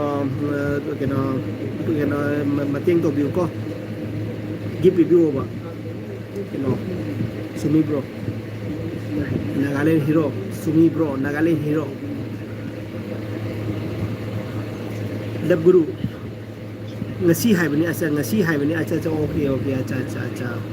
ngasi haib acha okay acha NGC to acha खाएं लगभग खजाए की डिंपल दो लाइफ पक्की चिराए दो खजाए की डिंपल दो का लाइफ पक्की चिराए दो का राशि लाइन नोक पर लगभग रोई दिंगाओ रे आई दिंगाओ बहल लगे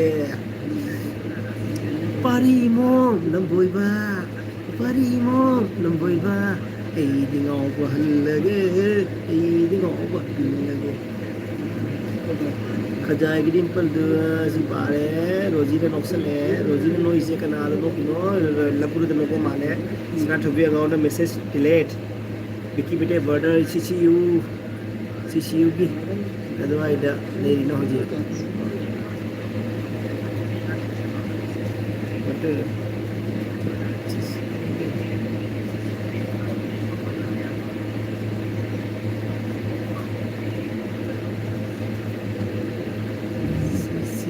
CC usi kari aida CC usi kari no mana CC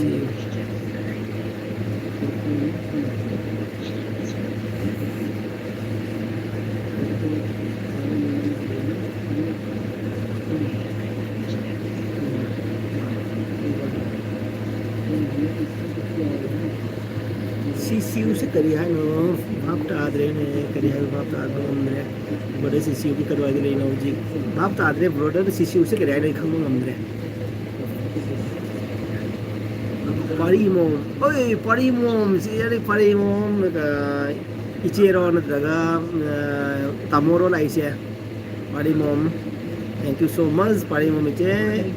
इबाई हाइडे को तामो हाई को तामो मखोई में के मता जहां वो है वो सु thank you so much एगी ननाओगे वीडियो लगे वीडियो मत हाइनिंग लेकिन थके चली कहीं चरके पाड़ी मोमिचेडी एन तामोली सुबह टोमी मणिपुर एक्ट्रेस बला आई बला सिदी जाम खंदे अखोदी बलागी से जाम जिंगतरे अखोने जंगई से आइना आंगां ओरे जंगई से जाम अखोने पखंग ओइने जंगई से कमला गुमा जाम जंगे मंदाकिनी गुमा जाम जंगे कमला मंदाकिनी बिनता मोगी से जाम जंगे बला और इसलिए तुम जंगौद्रे कोई बलागी नकोई खुंगी थोंगांदने बका बोनी की सही दो अदु मतम खर तारे अदु में नकोई खुंगी थोंगांदनी अइना लेबली से आइबा इसी सही दो अदु दिम खर तारे अदु मतम कोई थबक संग मारे अदु मतम थबक संग मारे थबक संग मदगी थबक तो जॉइन तौबदगी केनो तौरेगा मेदी मेट्रो ने से याम क्या ताब फंगरे क्या तादरे अनो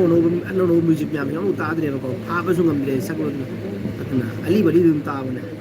अखोय मतम नि सही दो बरे मु करी मथे चारगे ऐसे काश्मीरी मटन नीचे काश्मीरी मटन चाबको काश्मीरी मटन भोंबा ऐसे चारमबा अतो चा ना वाइस ने मने को मैम फ्रेंड मैम सिंगा आई नोटिफिकेशन फंगबदा लाकपनी लाइक तोगे हैना ओके सिस्टर ओके पढ़ी मम चे थैंक यू सो मच जाम नुंगाई जरे इसी ओइना लाकी बसे इसी ओइदी सखंग माइखंग ना बो मया हाइबदो मु ओइनमिना ननाउना रेस्पेक्ट का लोइना वेलकम टू जरी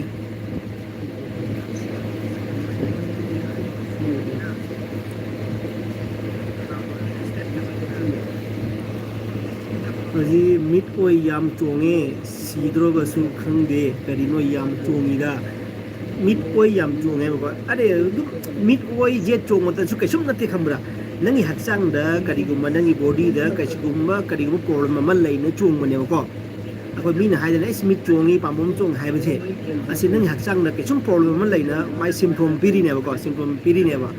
अदो अखोय दुम हानागे हनसिंगना मेडिकल कैगांग लेतबनिना अदु गैदु वखल मोय साजरे दुनी दाने ना दु तौरे ना दुम साजलम मनेबको अदु गुमनेबा अखोय मी चोंगबा पामबम चोंगबा असे अखोय मसल से चोंगमनेबको पामबम मसल चोंगनेबा अखोय हक्सांगी मसल वीक तौनो चोंगबा गुम अदु मनेबको साइंस ने दि अदु माइना हायबको दुगा अखोय मैतिगी अनसिंग नदि अखोय बुजुर्ग सिंग नदि हायबा मैति खंगे जा मिसु बुजुर्ग सिंग नदि अहल मसिंग नदि दुनी दुती दा तौरे ना दु हायको अखोय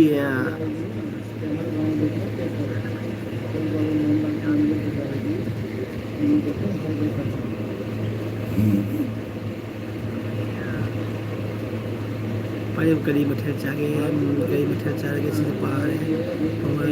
जिबते मीट ओ याम जोंगे बेकी बनी से कोलकाता है अच्छा कोलकाता अच्छा ओके हां ऐसे के नते ब्रो ऐसे कोलकाता नते रही से कोलकाता ले रमे हाना 2017 ले रमे 2017 ने कोलकाता ले रमे अदुगे मु चले मु दे कोलकाता दे मु हिमाचल मु चले हिमाचल ले मु गोवा चलू रे अजे गोवा दे मंजी सिगा मु लाए गोवा से के लंदे लेके हो जिक्सिबो बला चनु आई से हजू सिनो हजू की रिसेंट से असी से आइगी चारी डिश से असी नि दुम खल्लो आइगी चारी डिश से आइगी सी चारी डिश से कश्मीरी पुलाव ने मको ए कश्मीरी मटन नहीं चाहिए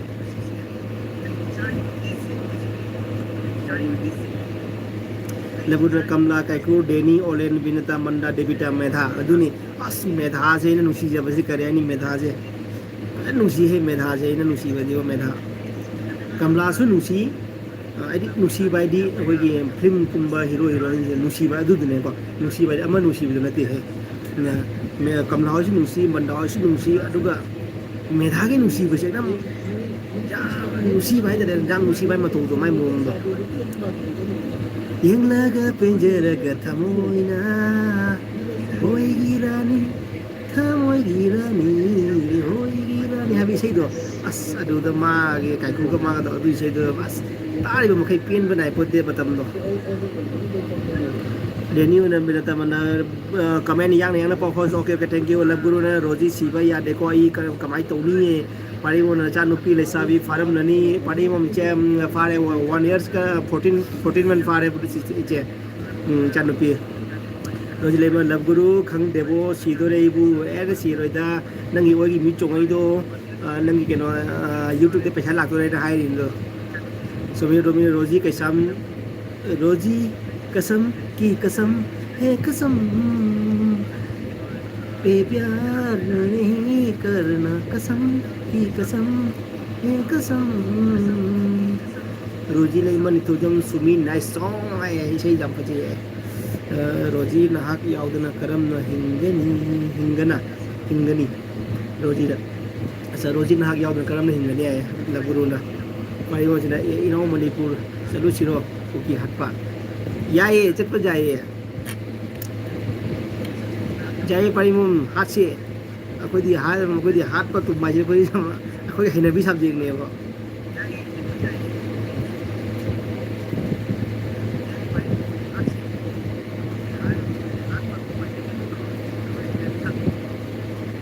रोजी ले मन तुम तामनी मक्सले रोजी ना लगुरु कमला दी याम नुसीबनी अदो मादी मयांग द मयुम पान करे अच्छा मयांग द मयुम पान के मासे अच्छा दुदी खंगदे बोयदी ब्रो मेवनी मा आई मणिपुर दगी हलकपद ngairi amuk चटकनी हलकपद ngairi amuk चटकनी ओके ओके अच्छा अच्छा अदनी मणिपुर चटपकी तंजासी चा चाद्रे चे इंगोंद तवी से मतम अभी अदनी मणिपुर चटपकी मतम चा चाद्रे गोंदा भाई अगर हयेंग मणिपुर थोपे दना जाग मतम इचे हाइरके चटसी पुन्ना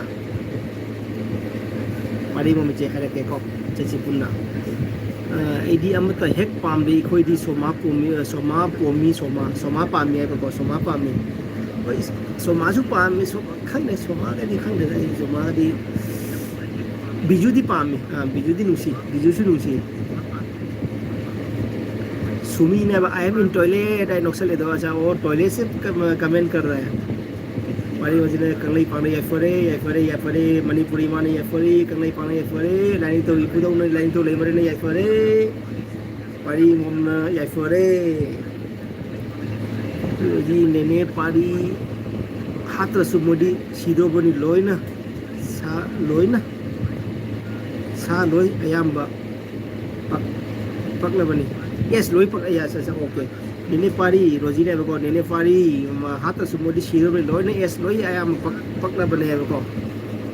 sumi ne roji lai mai oh host comment power loi re host comment power loi roji pari mom roji chumi tum na serious no kanglai pa na ya pare yes sum na serious no ma koi si boi rasano kuki le jo boi rasano pari manipuri ma na ya pare kanglai pa na ya pare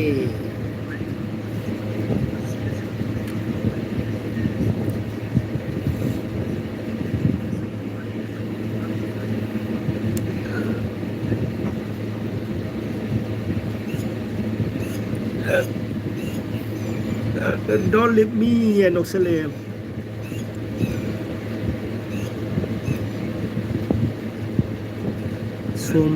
Somadagi Rosine Heli Fajaba Wawe Urubadanambo Tamoi Sisu Zatkananginata Kamsabasulam Hodare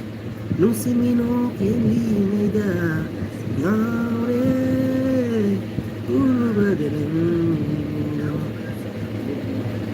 love ꯒꯨꯔꯨꯅ ꯐꯖꯕ ꯏꯁꯩ ꯁꯛꯂꯦ ꯑꯗꯣ ꯀꯩꯅꯣꯒꯤ ꯁꯣꯃꯤꯒꯤ ꯔꯣꯖꯤꯒꯤꯗꯃꯛꯇ ꯅꯦꯅꯦ ꯄꯥꯔꯤ ꯃꯣꯏ ꯁꯤꯗ꯭ꯔꯣꯃꯤ ꯂꯣꯏꯅ ꯍꯔꯥꯎꯔꯤꯁꯦ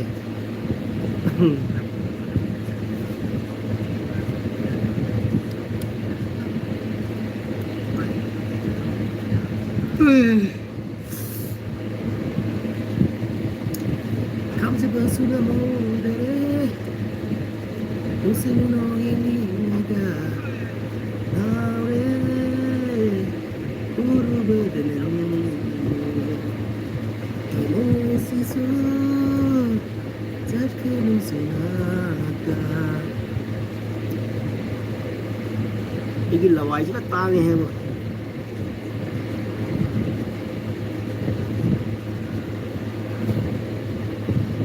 Roji Lemon Love Grow Soma Sikitare Ai Mali Hairubai Heart Attack Tauramnani Soma As Ai Yelli Gaji Soma Nanga Jinglamli Kiam Nungai Dino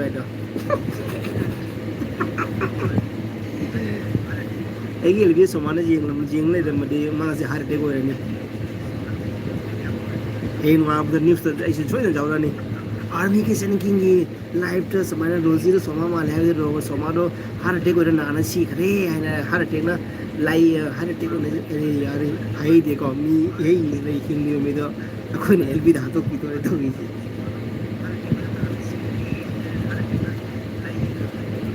शुं भागी तो वो निको नत्र दे मुँह है शिंदोरो का नमूँ तो खुला तो ये मुंडा वीडियो का थाला दितो ये ने वीडियो से मैं शेंगदरो नंग ऐसी बजा वाला करे तो वाला शेंगदरो वाली तो ये ने रोजिना अदुनी हाई से रामी अदुनी लगुरन लोना येंग लगी ब समलांग लकी मी येंग दुबु उरु लोना येंग लगी ब समलांग लकी मी येंग दुबु उरु बदगी हाई पम तो पम खंगदरे इखोई लांग ब थमोई सी न ngairi nangbu nungsi hai nakwa लोना येंग लगी ब समलांग लकी मी येंग दुबु उरु बदगी हाई पम तो पम खंगदरे इखोई लांग ब थमोई सी न ngairi nang me nungsi Aina Roji Roji noksele haha noksele tong tong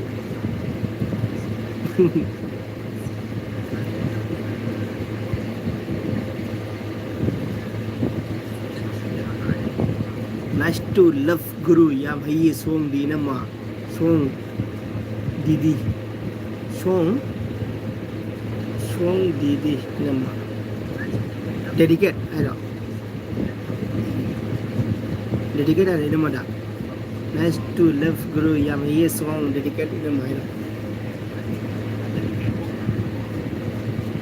Abu Dhabi bro asyik mani aigi wakal se kenom khalle stop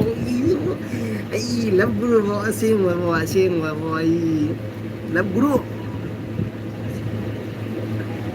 hoi mani army acha okay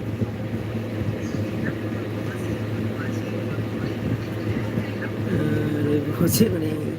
love Guru kai je ye wo la kai je ye रोजी money कोई ता money bro से वखल से किलोम तो ये ने Ravi bro से money एगी वखल से किलोम खल्ले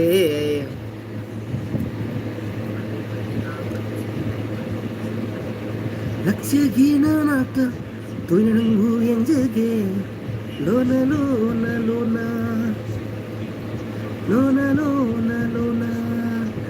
करम नंगी मायाना Sidi nangi mai thonga tumba saba andavani hoi mani army aja hoi mani army hai ko roji na mal roji le mana ba tamani ina mana mecha ni ko nang yong tamani ina mana mecha gini ko metham chang met khradi nang ngau bu gan ni ko san masak sing mai sing là sunu tay jangan tay ni ko jangan ka thau jana tay ni ko nang hang le nong don atia de koi na leina ubi ge saraga sarga gi ꯂꯥꯏꯔꯦꯝꯕꯤ ꯀꯌꯥꯁꯨ ꯅꯪꯅ ꯅꯠꯇ ꯅꯪꯒ ꯅꯇꯥ ꯁꯅꯥꯟꯒꯤ ꯑꯆꯥ ꯍꯥꯡꯗ ꯅꯣꯡꯗꯣꯟ ꯑꯇꯤꯌꯥꯗ ꯀꯣꯏꯅ ꯂꯩꯕ ꯀꯣꯏꯅ ꯂꯩꯅ ꯄꯨꯕꯤꯒꯦ ꯀꯣꯏꯅ ꯂꯩꯅ ꯄꯨꯕꯤꯒꯦ ꯁꯔꯒꯒꯤ ꯂꯥꯏꯔꯦꯝꯕꯤ ꯀꯌꯥꯁꯨ नंगा नता सनानगे वाह वाह वाह वाह लव गुरु क्या बात है ऐसा लव गुरु नहीं रखा नाम ठीक है लव गुरु तो लव गुरु है रोजी ने नक्सले रोजी से नक्सले रोजी jadi cat ina ma natra di natra tamani है तो रोजी ने भाई इन्हें मदद दी के तो वो नत्रा tamani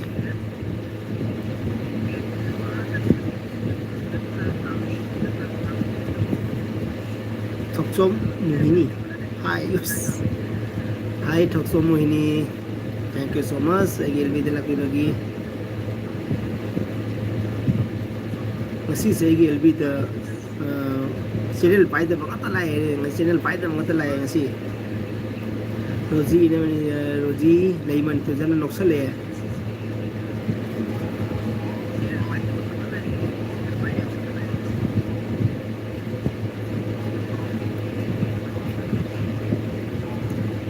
तामनी ने ngọc khlag bo sida isi ngọc khlag tore ko ai channel 5 hours adu di khangi ya roji di khangi da nang channel 5 khangi da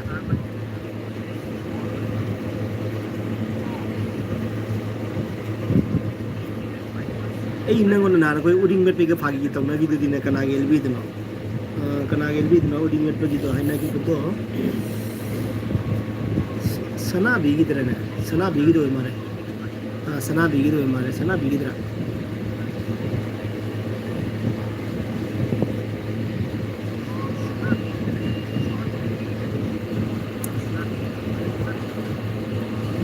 এই চ্যানেল 5 hours ওকে খাঙ্গে কো সিস্টার দ রোজি খাঙ্গে কো না চ্যানেল 5 বা লাবুর হাই রই কোন হাই রই कनाडसु ली रई कनाडसु थमोगी ओइबो वाही से लोतन थम लगे कब खरे ओ हो Somi bro, I don't have any channel. Roji, you can WhatsApp me, please. Somi बोले रोजी उनके पास कोई चैनल नहीं है आप हो सके तो व्हाट्सएप कीजिए उनको आप कमेंट पढ़ लीजिए रोजी कमेंट पढ़ लीजिए ये कमी का रोजी से याम फजा से मुझे रवि ब्रो अदोनी ने रोजी से याम फजा ब्रो सही रोजी से अब तक लाइनो रोजी से अब तक रोजी मांग रही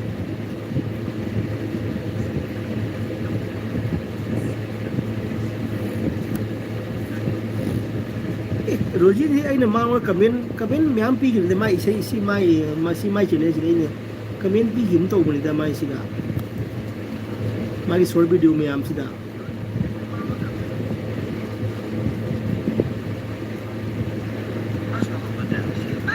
नानी नंगी समृद्धसु मगुन हेनवली एगी थमोई वाली ऐ इसे मेधा द समनी को दो ngasi je sai sina kinoda roji da ko roji नंगी समृद्धसु मगुन हेनवली अईगी पुकनिंग वाली अमत लईबदा तेलबदा अमत लईबदा तेलबदा नंगी समृद्धसु मगुने मल्ली अईगी थमोई वाली अईगी पुकनिंग वाली Aduh makata ba dengan singer Bapu Hai singer Roji Tamani don't have any channel Roji you can WhatsApp me saya Tamani noksale laburu Roji yang fazai asing mani Ravi bro si pare Sumi lai WhatsApp पाइजे दे रोजी bro Sumi आई WhatsApp पाई दे Sumi bro रोजी WhatsApp नहीं है बोल रहे हैं सिंगलाइज बाबू हाय है तो रे को कोई खुदो मिलो के नाम पे नो पे छी मा पे हां नो के सिंगला विषय bro thank you so much सिंगल ब्रो गेल भी लग बेटा मटा के yang चला के bro thank you so much lifestyle bro Roji सब सुख तौरमो सब तो हुई है सब तो हुई है हाँ नहीं सब तो हुई है unsubscribe ꯑꯩꯗꯤ ꯕꯥꯔ ꯕꯥꯔ ꯇꯧꯔꯁꯨ unsubscribe ꯑꯣꯏꯊꯣꯛꯈꯤꯗꯣꯔꯦꯕ ꯍꯥꯏꯗꯤ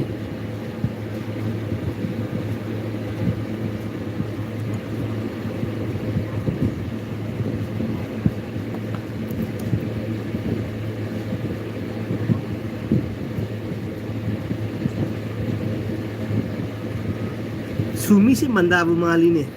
सुमी रे सुमी सॉरी रोजी से मंदाबू माली ने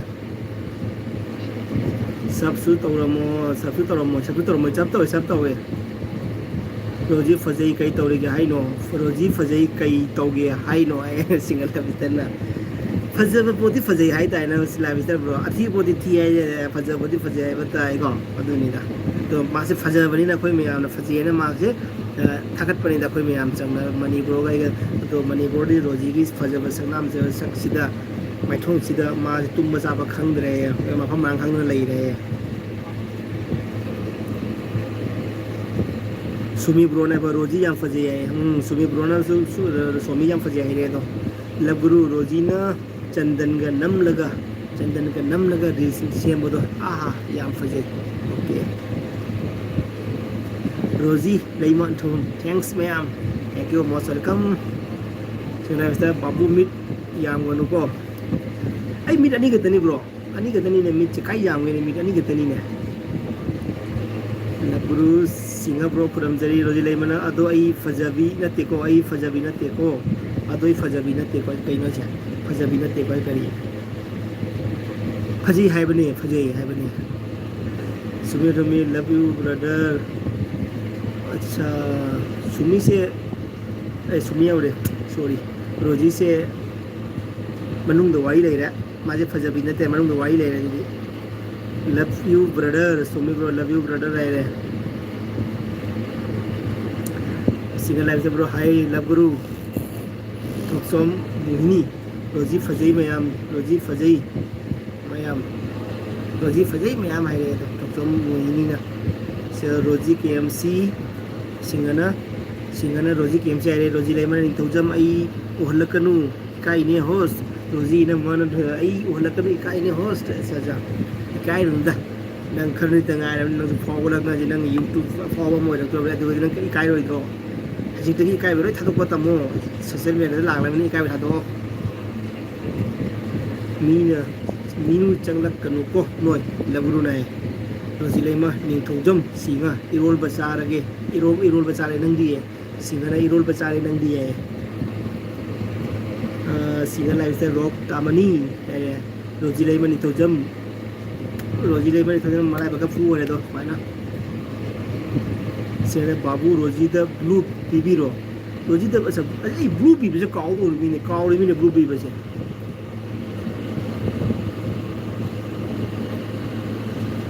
सेरे मॉडरेटर यस ब्लू पीबी से काउ तो इने को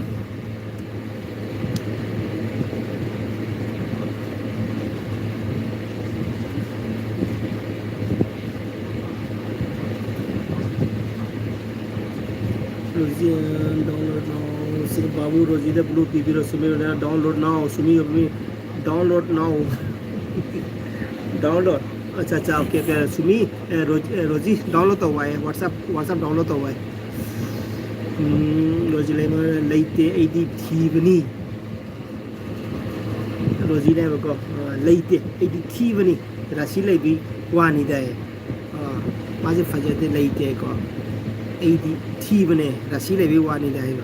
ओके अदुनी खंगना कोई मितदी फजै राशि से अनीमक जावी दा कोई मितदी सुमी के एमसी लाइफस्टाइल ना सिंगल लाइफस्टाइल रोजी अपना पिछले रोजी लेमना सिंगा आई मिठाई का सानिंग देवो या नाए मिठाई जानिंग दे अदुदी करम मिठाई पिजे सिगे या ना तब कोई थोथनवा मिठाई पिजे द जारो दुदी मा या ना है मिना लाइफस्टाइल ब्रो थोथनवा मिठाई लो पिजे ना मंगोंदा साइड से तुम जोट पे जाना साइड से चावा जाना लोगी बाबू मैं याद दिलाता रहूँगा सिंगाई मिठाई के जाएंगे बाबू मैं याद दिलाता रहूँगा व्हाट्सएप पावे याद है ने कहीं पावे याद है सोमी ब्रो रोजी से व्हाट्सएप पाइप कर ठीक क्या हो गया नोइना थी हाइरसु फजदे हाइरसु फजई हाइरसु एगी मितदी हेलो अटोमिनी फज फजब फजबनी फजबी नि खलीनी फजबीनी खलीनी है को ओके लबरू नाइबा ओके ओके होइना दुरी चुम्मीनी होई बिसोप्रे माइदो तारे नुसीबीना नोकलासु सुगतलासु नुसियाइदो ꯑꯩꯒꯤ ꯅꯨꯡꯁꯤꯕꯤꯅ ꯅꯣꯛꯂꯁꯨ ꯁꯨꯒꯠꯂꯁꯨ ꯑꯩꯗꯤ ꯍꯦꯛꯇ ꯅꯨꯡꯁꯤ ꯍꯥꯏꯗꯣ ꯁꯤꯡꯍꯥ ꯕ꯭ꯔꯣ KMC ꯂꯩꯕꯅ ꯔꯣꯖꯤ ꯂꯩꯕꯅ ꯑꯣ ꯑꯗꯨ ꯆꯥꯒꯦ ꯑꯩ ꯁꯤꯡꯍꯥ ꯔꯣꯖꯤ ꯑꯆꯥ ꯖꯦꯔꯨꯝ ꯄꯤꯔꯦ ꯃꯔꯨꯝ ꯄꯤꯔꯦ ꯃꯔꯨꯝ ꯁꯤꯡꯍꯥꯅ ꯃꯔꯨꯝ ꯄꯤꯔꯦ ꯑꯗꯣ ꯃꯔꯨꯝ ꯆꯥꯔꯣꯏ ꯔꯣꯖꯤꯗ ꯑꯣ ꯑꯗꯨ ꯆꯥꯒꯦ ꯑꯩ ꯁꯤꯡꯍꯥ ꯃꯔꯨꯝ ꯆꯥꯒꯦ ꯀꯩꯅꯣ ꯔꯣꯖꯤꯁꯨ ꯃꯔꯨꯝ ꯆꯥꯒꯦ ꯍꯥꯏꯔꯦ ꯍꯥꯏꯁꯤꯗ ꯕꯥꯕꯨ ꯊꯣꯠ ꯊꯣꯠ ꯂꯥꯎꯕ ꯃꯤꯊꯥꯏ ꯀꯗꯥꯏꯅꯣ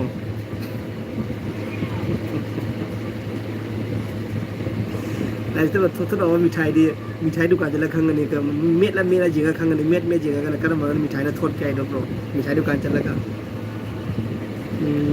स्टूडेंट लाइफ सोना student life thank you so much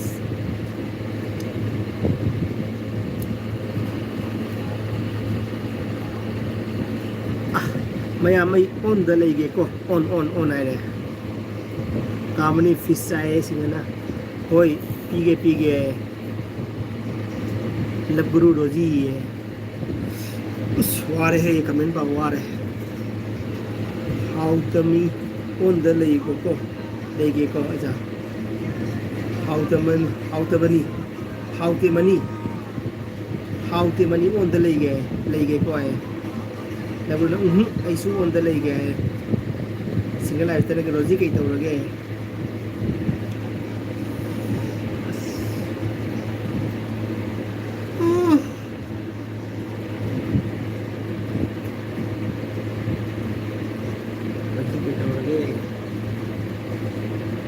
कहीं तो दे सिंगा तुमने मेरा दिल जिसमें बुराई तो हाउती हाइरो रोजी अच्छा थोड़ा लाओ तो हाउती हाइरो रोजी है सिंगा ना बस सिंगा बड़ा रोजी थोड़ा लाओ तो हाउती हाइरो है रोजी KMC नो करी मथेल नो है रोजी लबरू अइना मरम ओइरगा LB काइबदी नुआइते मुझे बिहारी इसई दो अइना मरम ओइरगा LB काइबदी नुआइते मुझे बिहारी इसई दो करम बसिनो थमोय से नुसी नसी द्रब्रो इरोली सिंगाए थमोय से नुसी नसी हाइदुना नुसी नरगा कलिगे इबनी बांगा नुसिने हाइबकी दिबा अदुना इब इकाइवा पीगा की Mota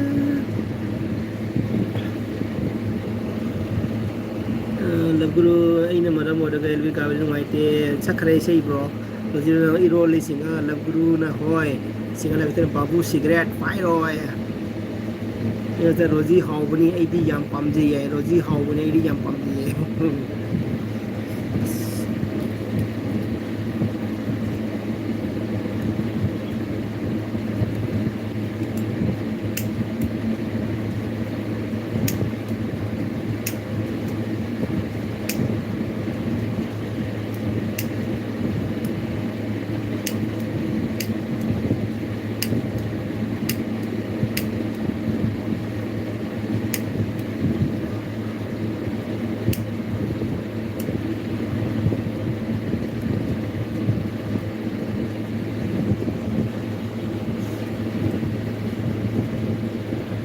Where are you from, Rosie? Where are you from?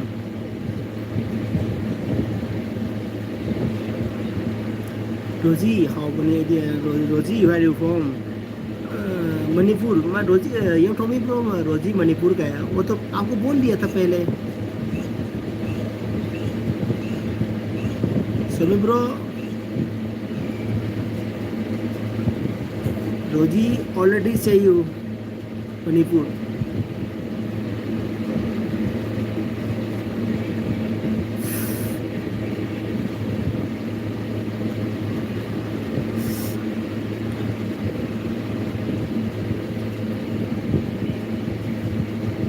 ꯊꯃꯣꯏꯁꯨ fire cigarette ꯊꯃꯣꯏꯁꯤꯡꯅ ꯅꯨꯡꯁꯤꯅꯁꯤ ꯍꯥꯏꯗꯨꯅ ꯅꯨꯡꯁꯤꯅꯔꯒ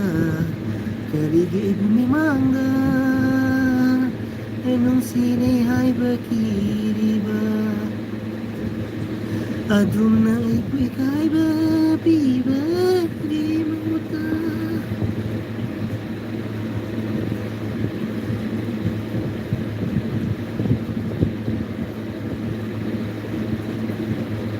ꯅꯪꯒꯤ ꯁꯝꯕ꯭ꯔꯨꯗꯨꯁꯨ ꯃꯒꯨꯟ ꯍꯦꯟꯃꯜꯂꯤ ꯑꯩꯒꯤ ꯄꯨꯛꯅꯤꯡ ꯋꯥꯍꯜꯂꯤ 이분 독점 모인이나 이제 support से टामनी फोन नंबर है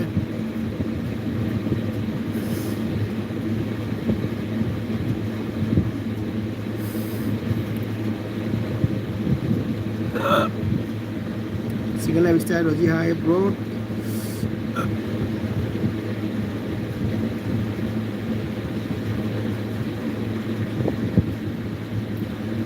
bro, thank you for translation. Thank you. Most welcome, bro. You to me, bro. So me, most welcome. I love you, Roji. I love you ने बोला है Roji. I love you, Roji. Roji Lema, hello, singer. Hello, singer. Tai. Tập trung mới ní ibungi, pakang lo. Ấy pakang này, ishan nó piam lấy đấy. I love you. Like done, Ravi bro. Thank you so much. Egi like se kya ga sura jano khang din. Kanano kung dol da ole kanano fake ID me ya. Acha kanano pungo to ole kanano fake ID me ya mama ya. Roji noksale. Love Guru, what about Roji and me? Sumi of me, Love Guru, what about Roji and me? Sumi of me na.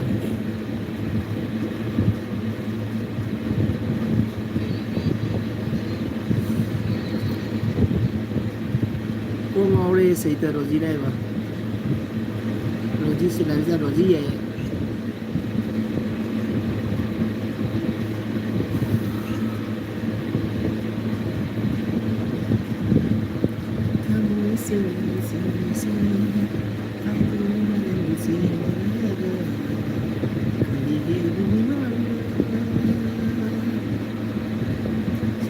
Singer tare ne ibu nanggu ai आओ singer तारे ने इबो नंगो ai ne Rojina singer लगता है तामनी phone number मनी bro phone number पिनो ai Rojina Roji है सिंगर ना लाइव स्टाइल ना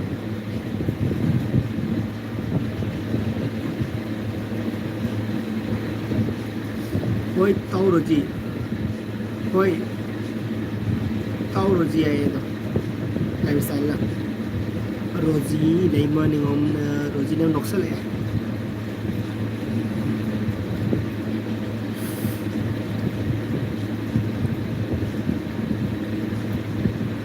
baru makai tarak tu bo singa bro Ravi bro tu lagi bani kamu tahu apa nama ni kamu amana Ravi bro tu lagi bani amana soal Ravi bro tu lagi bani na tai tumo sumi ye komina tumo ay ke sumi bro thank you so much sumi bro na ay gelbi dasu ana pini job bi re thank you so much ye komi bro and Roji and lifestyle bro thank you Sumi bro thank you Roji thank you Mani bro thank you punna bro thank you Vicky Maitai thank you and madala Manipur dagi la madala Manipur koi punna ma ai ngasi video la video me apna koi na thaga jari babu namito Roji da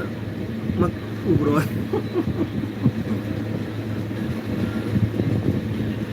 tai singa adum tai mana pale noksele do Rojina singa la bidana babu namito Roji ta ubra hai Roji ta ma ubra hai noi me abna Roji ta ma ule do ai si Roji ta ma usale si tawi singa ta bro babu ai ki phone number do 44 la loi bani 44 la loi bani to call to ron do dim da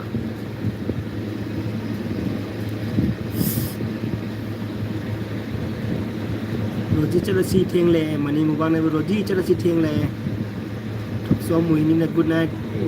ओइरदोइरो ओइरसिना त थक्सो मुहिनी good night ओइरसिना throw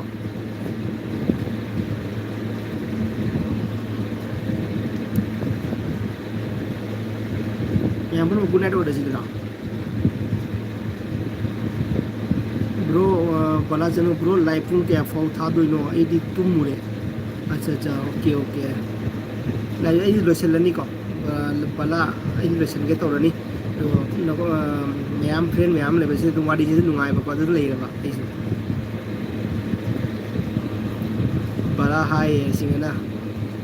ada bi bro ai gitu ai gitu 52 doi bane mani bro na नंगी number इधर ले नंगी number इधर ले अच्छा चल फोटो लो दीदी है फोटो लो हवा बहुत चल रहा है सिगरेट नहीं चलेगा ख़त्म हो गया ऐसे ही टीआई नीचे ख़त्म हो गया ब्रो सुमी ब्रो ख़त्म हो गया ऐसे ही बाय बाय रोजी ने बाय बाय चेन करें गुड नाइट टी वन इधर बाबू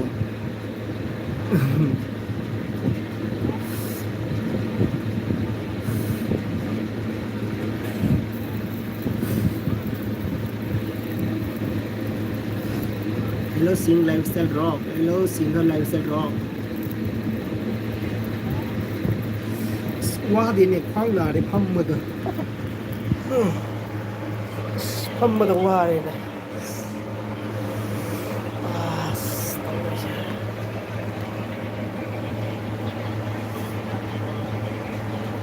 Sumi she did not tell me. Roji, आप सुमी को क्यों नहीं कुछ बोल नहीं रहा है क्या बात हो गया है सुमी के साथ भी बात कीजिए सुमी कनो सुमी अरे सॉरी रोजी सुमी से वारी सना रो सुमी चमा सी डन टेल मी हाय रे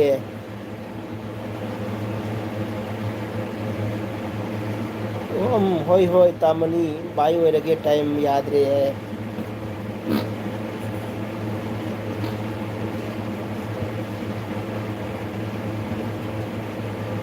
अंग्रेजी का तौरन को कोई मिटे मचानी को अरे मान इंग्लिश से देखो तो पार ही नहीं भाई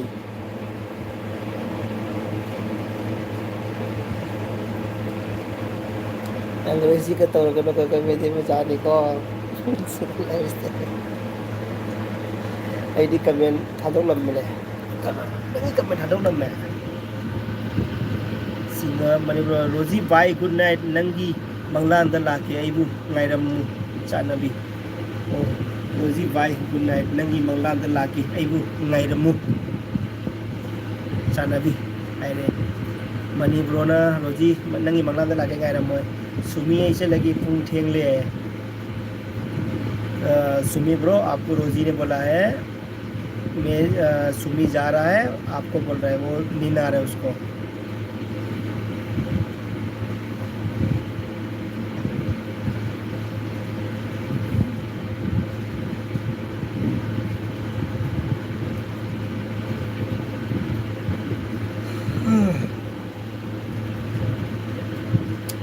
आई खुद को हाम दी ने बो सक चा खुद को हाम दी ने मुंगनी फारे ले रही बाय बाय ऑल फ्रेंड्स रोजी देवर रोजी thank you lifestyle bro thank you money bro thank you तभी सिंगा ब्रो कॉल लाख ब्रो 52 न लोय बताएगी नहीं पाइथो खरागे अरे रोजी ले पाइथो खरा okay okay bro okay okay रोजी ओके बाय बाय बाबू नंबर क्या है लोय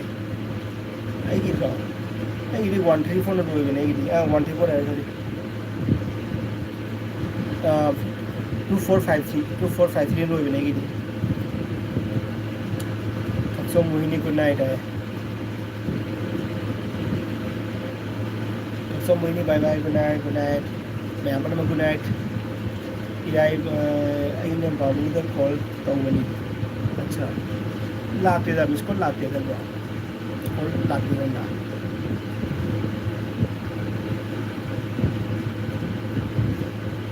थमोर से सी आई 134ꯗ ꯂꯣꯏꯕꯗꯣ ꯀꯅꯥ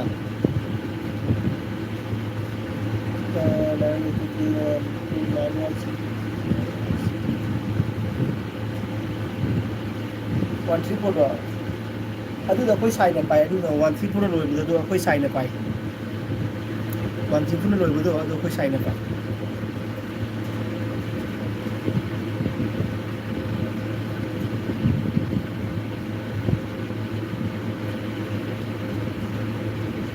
ꯇꯨꯝꯕꯒ ꯌꯥꯗꯦꯗ ꯆꯠꯈ꯭ꯔꯦ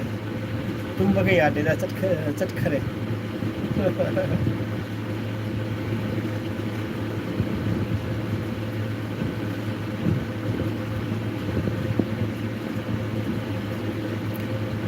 ꯁꯦꯂꯥꯏꯗ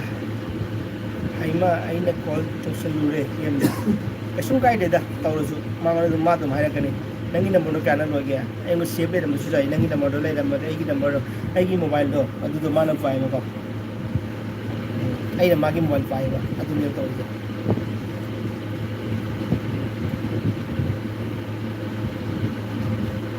ꯃꯉꯣꯟꯗ ꯑꯗꯨꯝ ꯃꯦꯁꯦꯖ ꯋꯥꯠꯁꯑꯞꯇ ꯃꯦꯁꯦꯖ ꯇꯧꯁꯟꯕ ꯑꯩꯒꯤ ꯅꯝꯕꯔ ꯊꯥꯡꯉꯛꯑꯣ ꯍꯥꯏꯅ ꯃꯥꯗꯤ ꯁꯦꯟ ꯇꯧꯁꯜꯂꯛꯆꯅꯤ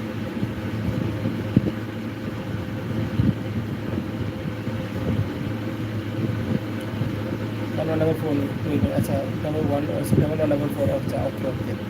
आई होय आज ngale bari sila bari hai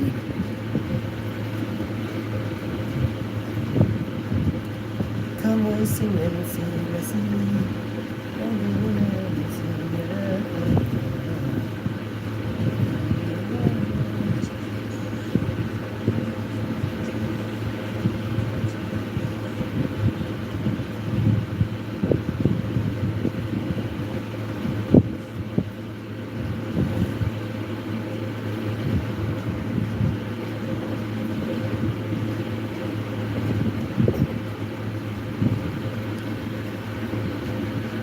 Further मैं अपना ये लाइव बस लगेगा तामनी पाव पाव तामनी पाव करो सिंगा ब्रो नंग होई रे 11 नंबर फोन लोई बसे अच्छा अच्छा नंबर से लोई लेने रे मैं तो इसे सुमी पोमी रोजी कॉल मी होय फॉरवर्ड के मनी बना होय फॉरवर्ड के मनी बना अरे सुमी पोमी रोजी कॉल मी है रोजी कॉल करो है रोजी कॉल मी है बड़ा चलो अतो बोसे ꯍꯌꯦꯡꯁꯨ ꯂꯥꯏꯚ ꯊꯥꯗꯣꯏꯔꯣ ꯅꯨꯡꯇꯤꯒꯤ ꯊꯥꯕ꯭ꯔꯣ ꯍꯣꯏ ꯅꯨꯡꯇꯤꯒꯤ ꯊꯥꯏ ꯕ꯭ꯔꯣ ꯅꯨꯡꯇꯤꯒꯤ ꯊꯥꯏ ꯕꯂꯥ ꯆꯅꯨ ꯅꯨꯡꯇꯤꯒꯤ ꯊꯥꯏ ꯂꯥꯛꯄꯤꯌꯨ ꯑꯁꯨꯝ ꯉꯁꯤ ꯅꯨꯡꯁꯤꯕꯤꯗ ꯂꯥꯛꯄꯤꯌꯨ ꯁꯨꯃꯥꯏꯅ ꯍꯌꯦꯡꯁꯨ ꯅꯨꯡꯁꯤꯕꯤꯗ ꯂꯥꯛꯄꯤꯌꯨ ꯅꯨꯃꯤꯠꯀꯤꯁꯨ ꯂꯥꯛꯄꯤꯌꯨꯀꯣ ꯊꯦꯡꯛ ꯌू सो मच बला चनु डेली एलबी नहीं है मणिपुर में बला चनु डेली एलबी ने ता आई नंबर लेब्रो ता मनी आई नंबर लेब्रा है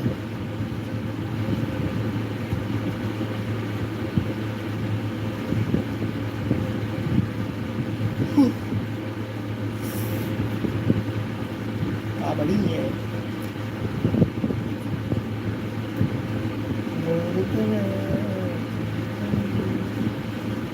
Neymar no sé le toman igual Neymar no se le pala chanu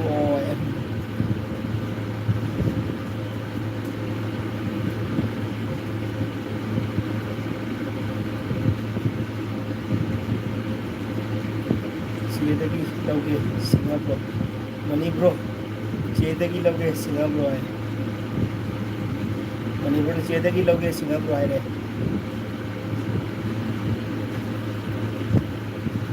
Kamu sini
की लोगे सिंगापुर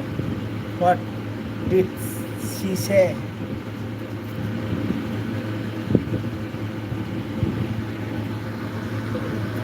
उसने बोला था वो उसको नींद आ गया वो सोने चला गया रोगी ब्रो सुमी ब्रो रोजी सोने के लिए चला गया उसको नींद आ गया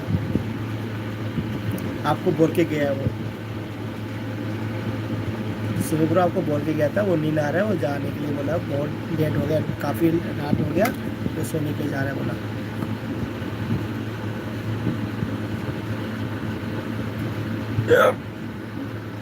वाइटी पाइप को का साइदा मनी ब्रो नहीं बा मनी वाला थबक सुफम सफम तुम मफम मरंग नाइद्रे है दुनी ब्रो सिंगते कनाचे नंबर तमनी कनाचे नो तामनी है सिंगल सिंगल तातुन फुटबॉल जिंगोइद्रो कनाई फुटबॉल नो केनो सनाहल केनो रोशन नसी कनाई फुटबॉल ले गया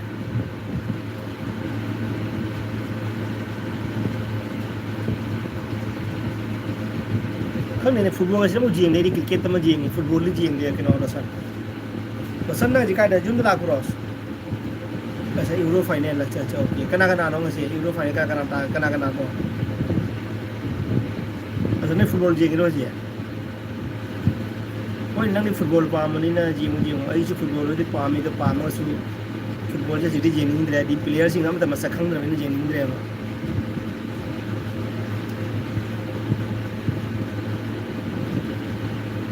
न्यू बांग सिंगापुर ज्ञान तादबो है बाबूदी फुटबॉल अचौबा यांग ने अचौबा यांग यिंग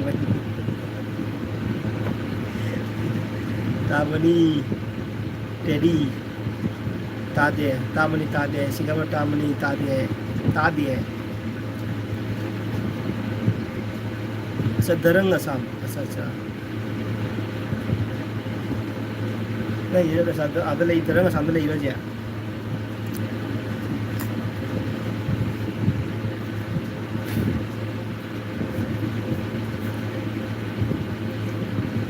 बाबू है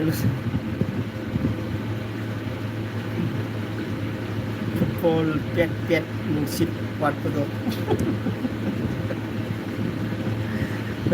नुसित वाट पदो कोई रहे पेट फुटबॉल को उधर कोई रहे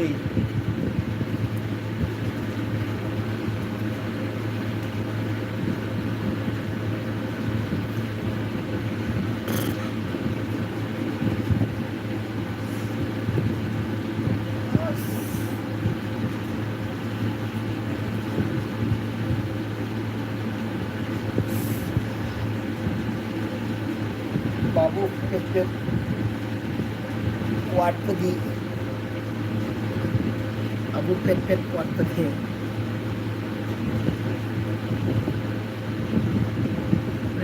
पेट नुसित वाट पदो को फुटबॉल पेट जो मनी बड़ा कन नुसित कन बदो कन नुसित कन बदो अदोनी है मनी कन लाउरिबो नो बिदो लाइ तो तावनी कन लाउरिबो नो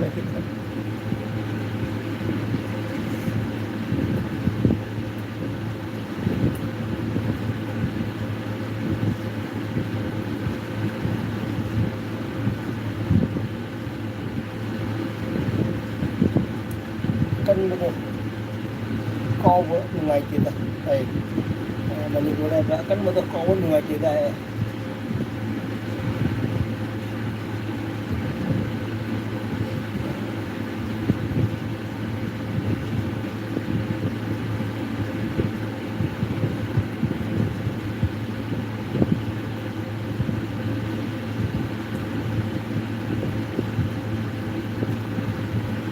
तामनी पेट तामनी लाइफ स्टाइल बोला तामनी पेट हेलो दीदी है पेट हेलो है कि ना लाइफ स्टाइल बोला तामनी पेट हेलो दीदी है कोई वाली से वो मी ने कहा था दी वो I am watching Africa final अच्छा I am watching Africa America final अच्छा ओके ओके ब्रो, आप देखो देखो, आप देख लो मोबाइल फाइनल देख लो। ओके ब्रो, मनी I am watching Copa America final. Copa final इरो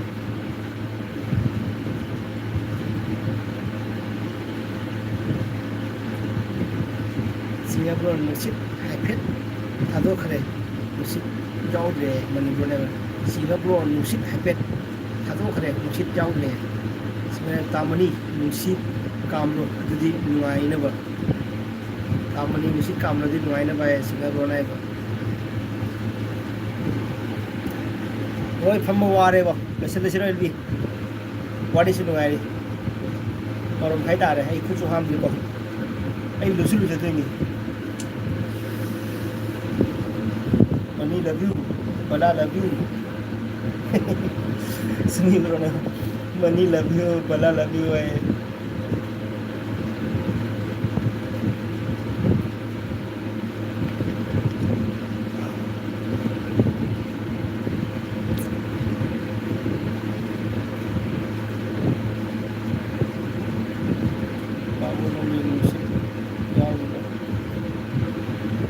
आई दी नुसी जाउरी है नुसी जाउरी तो मरम तो हंदले तो army kitchen king love you brother good night good night good night same to you bro me too love you too good night and have a sweet dream love you okay jadi मैं अब bye और इसको money bro bye hero lifestyle bro bye hero सुनी bro bye हेरो ये bye और क्या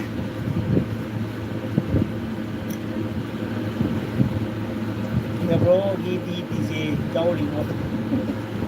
money bro ने मेरे सिंगा ब्रो की डीजे जाओली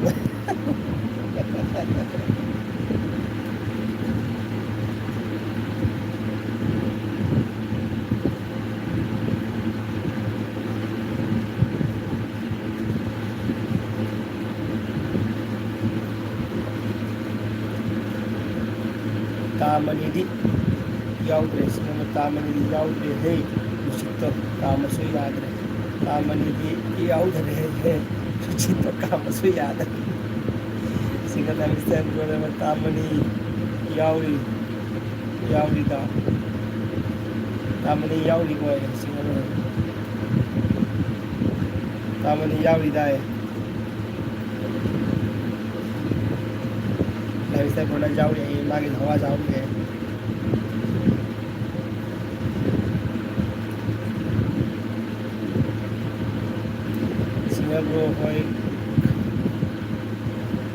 सिंगापुर होय खामेन पामी तो मरु लौबा यारे को याम लेरे को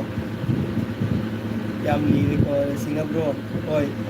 खामेन पामी तो मरु लौबा यारे को याम लीरे को है भिंडी अंगान में तो भिंडी अंगान में अच्छा स्पेन एंड इंग्लैंड अच्छा अच्छा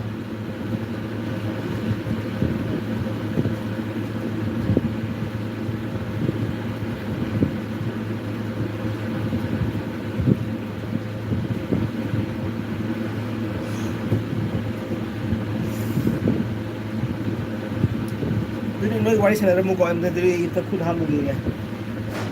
एक कुछ ज़्यादा कम है सुमित ब्रो आप लोग बातें कीजिए मनी ब्रो और लाइफस्टाइल ब्रो आप लोग बात कीजिए मैं थोड़ा सा बर्तन को थोड़ा सा वॉश करके आता हूँ और हैंड वॉश भी करके आता हूँ तो मसील भी इनखन लगा थोलकपुरा ये मूवी तुम मसी एलबी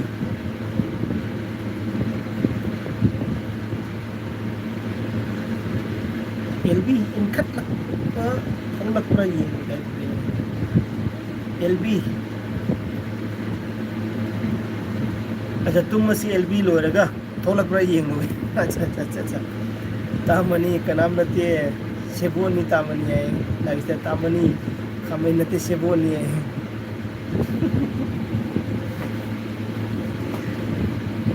स्क्रॉल मनी ब्रो ने स्क्रॉल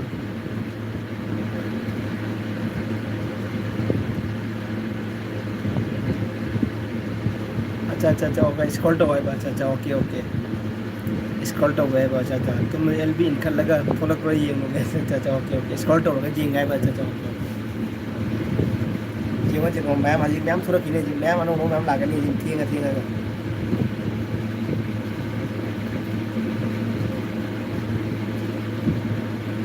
पेरेंट्स में हम लोग तो लियो अब अदुदि आई लोसन लगे को पुंग बारो मखाली केला और बनाई रही जान दो लगे तब तक लागा बुझन लगे सिंगरा मिस्टर टोरो तो तामनी I am waiting for okay दिन मैं अपना आई बाय को बाय होएगा को आई मैं अपना bye bye thank you so much मैं अपना मैं जल्दी लकुंडो Swami brother and money brother and lifestyle brother up और रोजी आप सभी को बस पाम गए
सभी बाय हो गया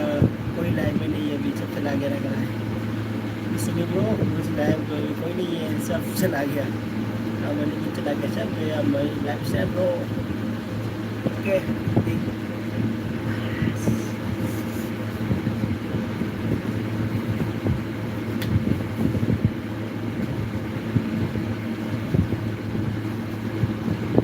Okay, bye bye.